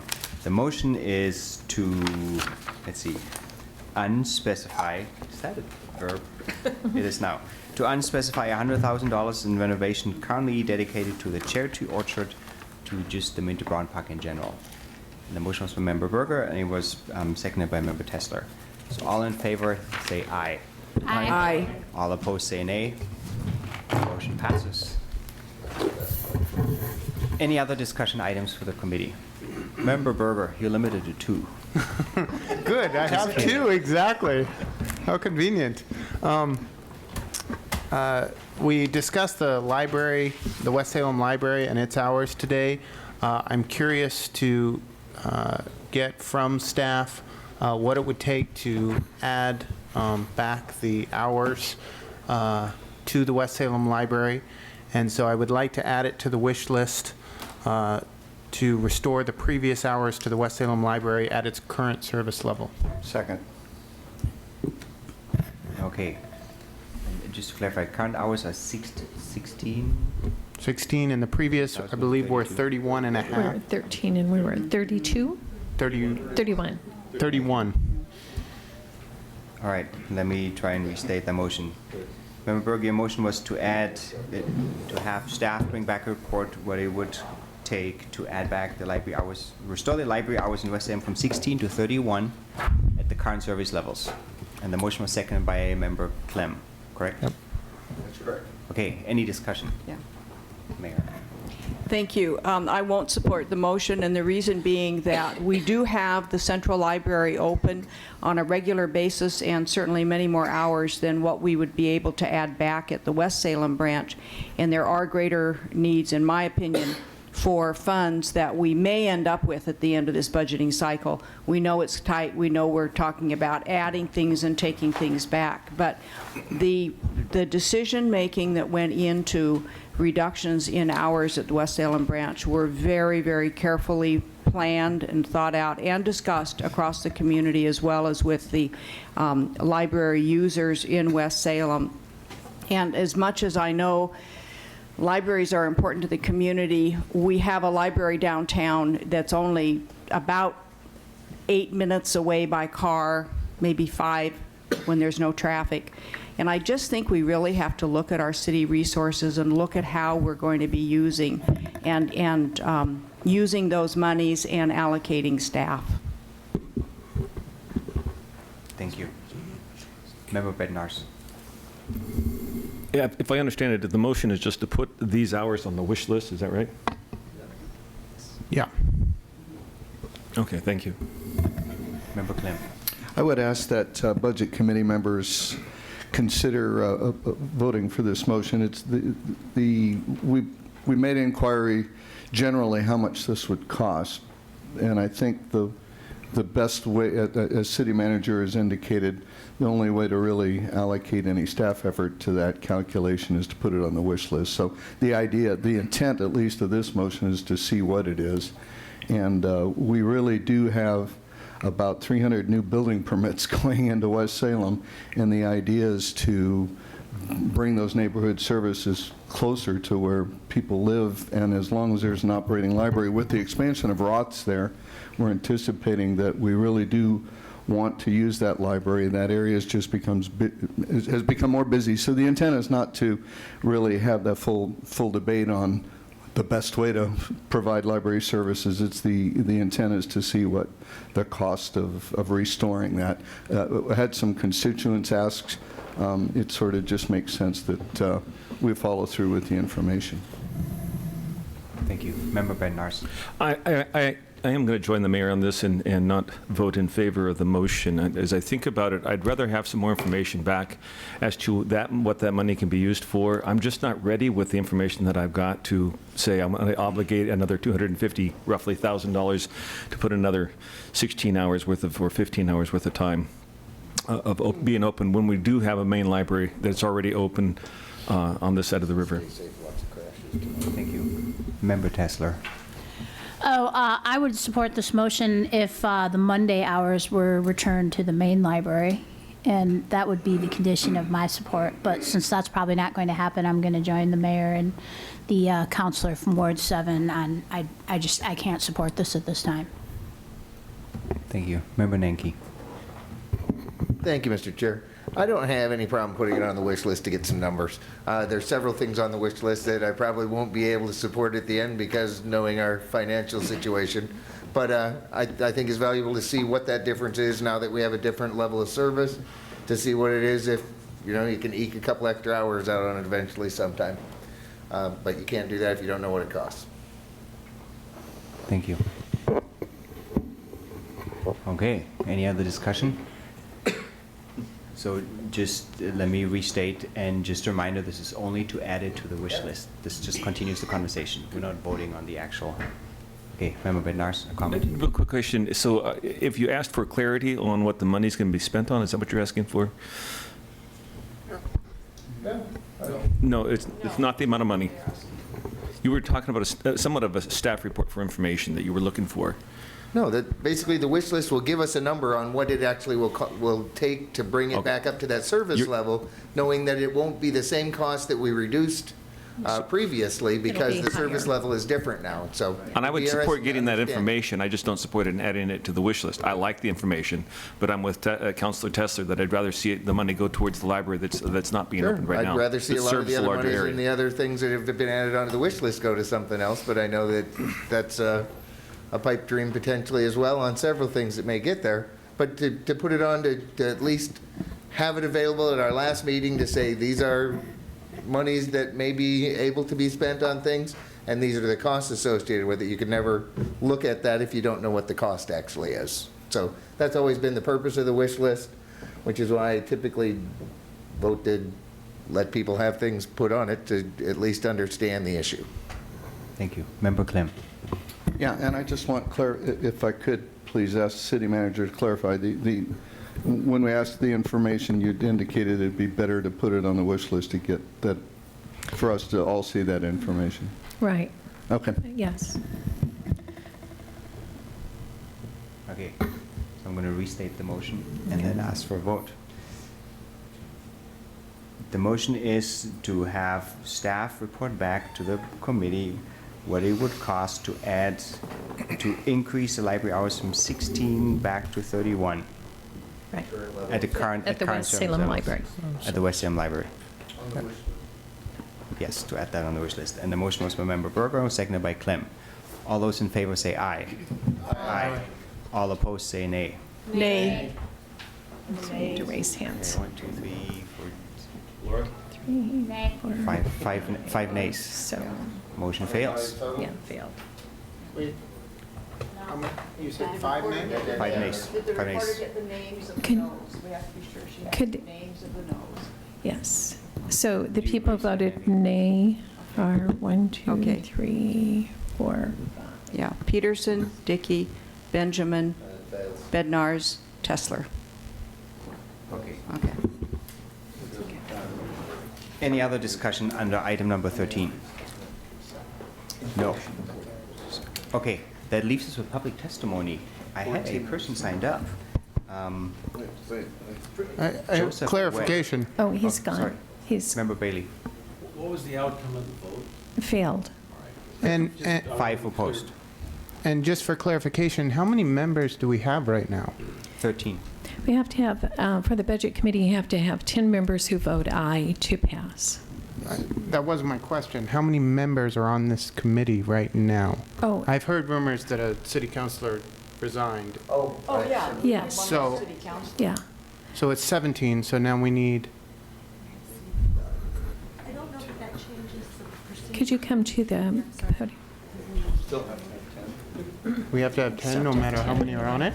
I believe the procedures are written that it requires a vote of 10, and I don't think that there is an exception in the procedures if there's a lower membership.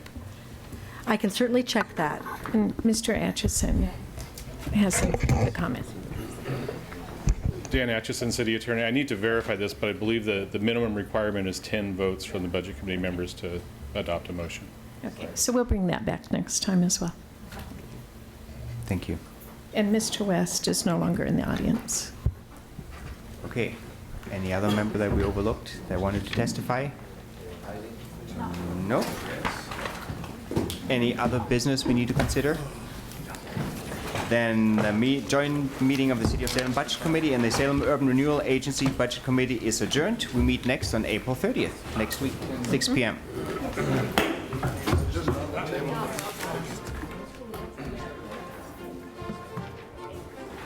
Yeah, as soon as we went into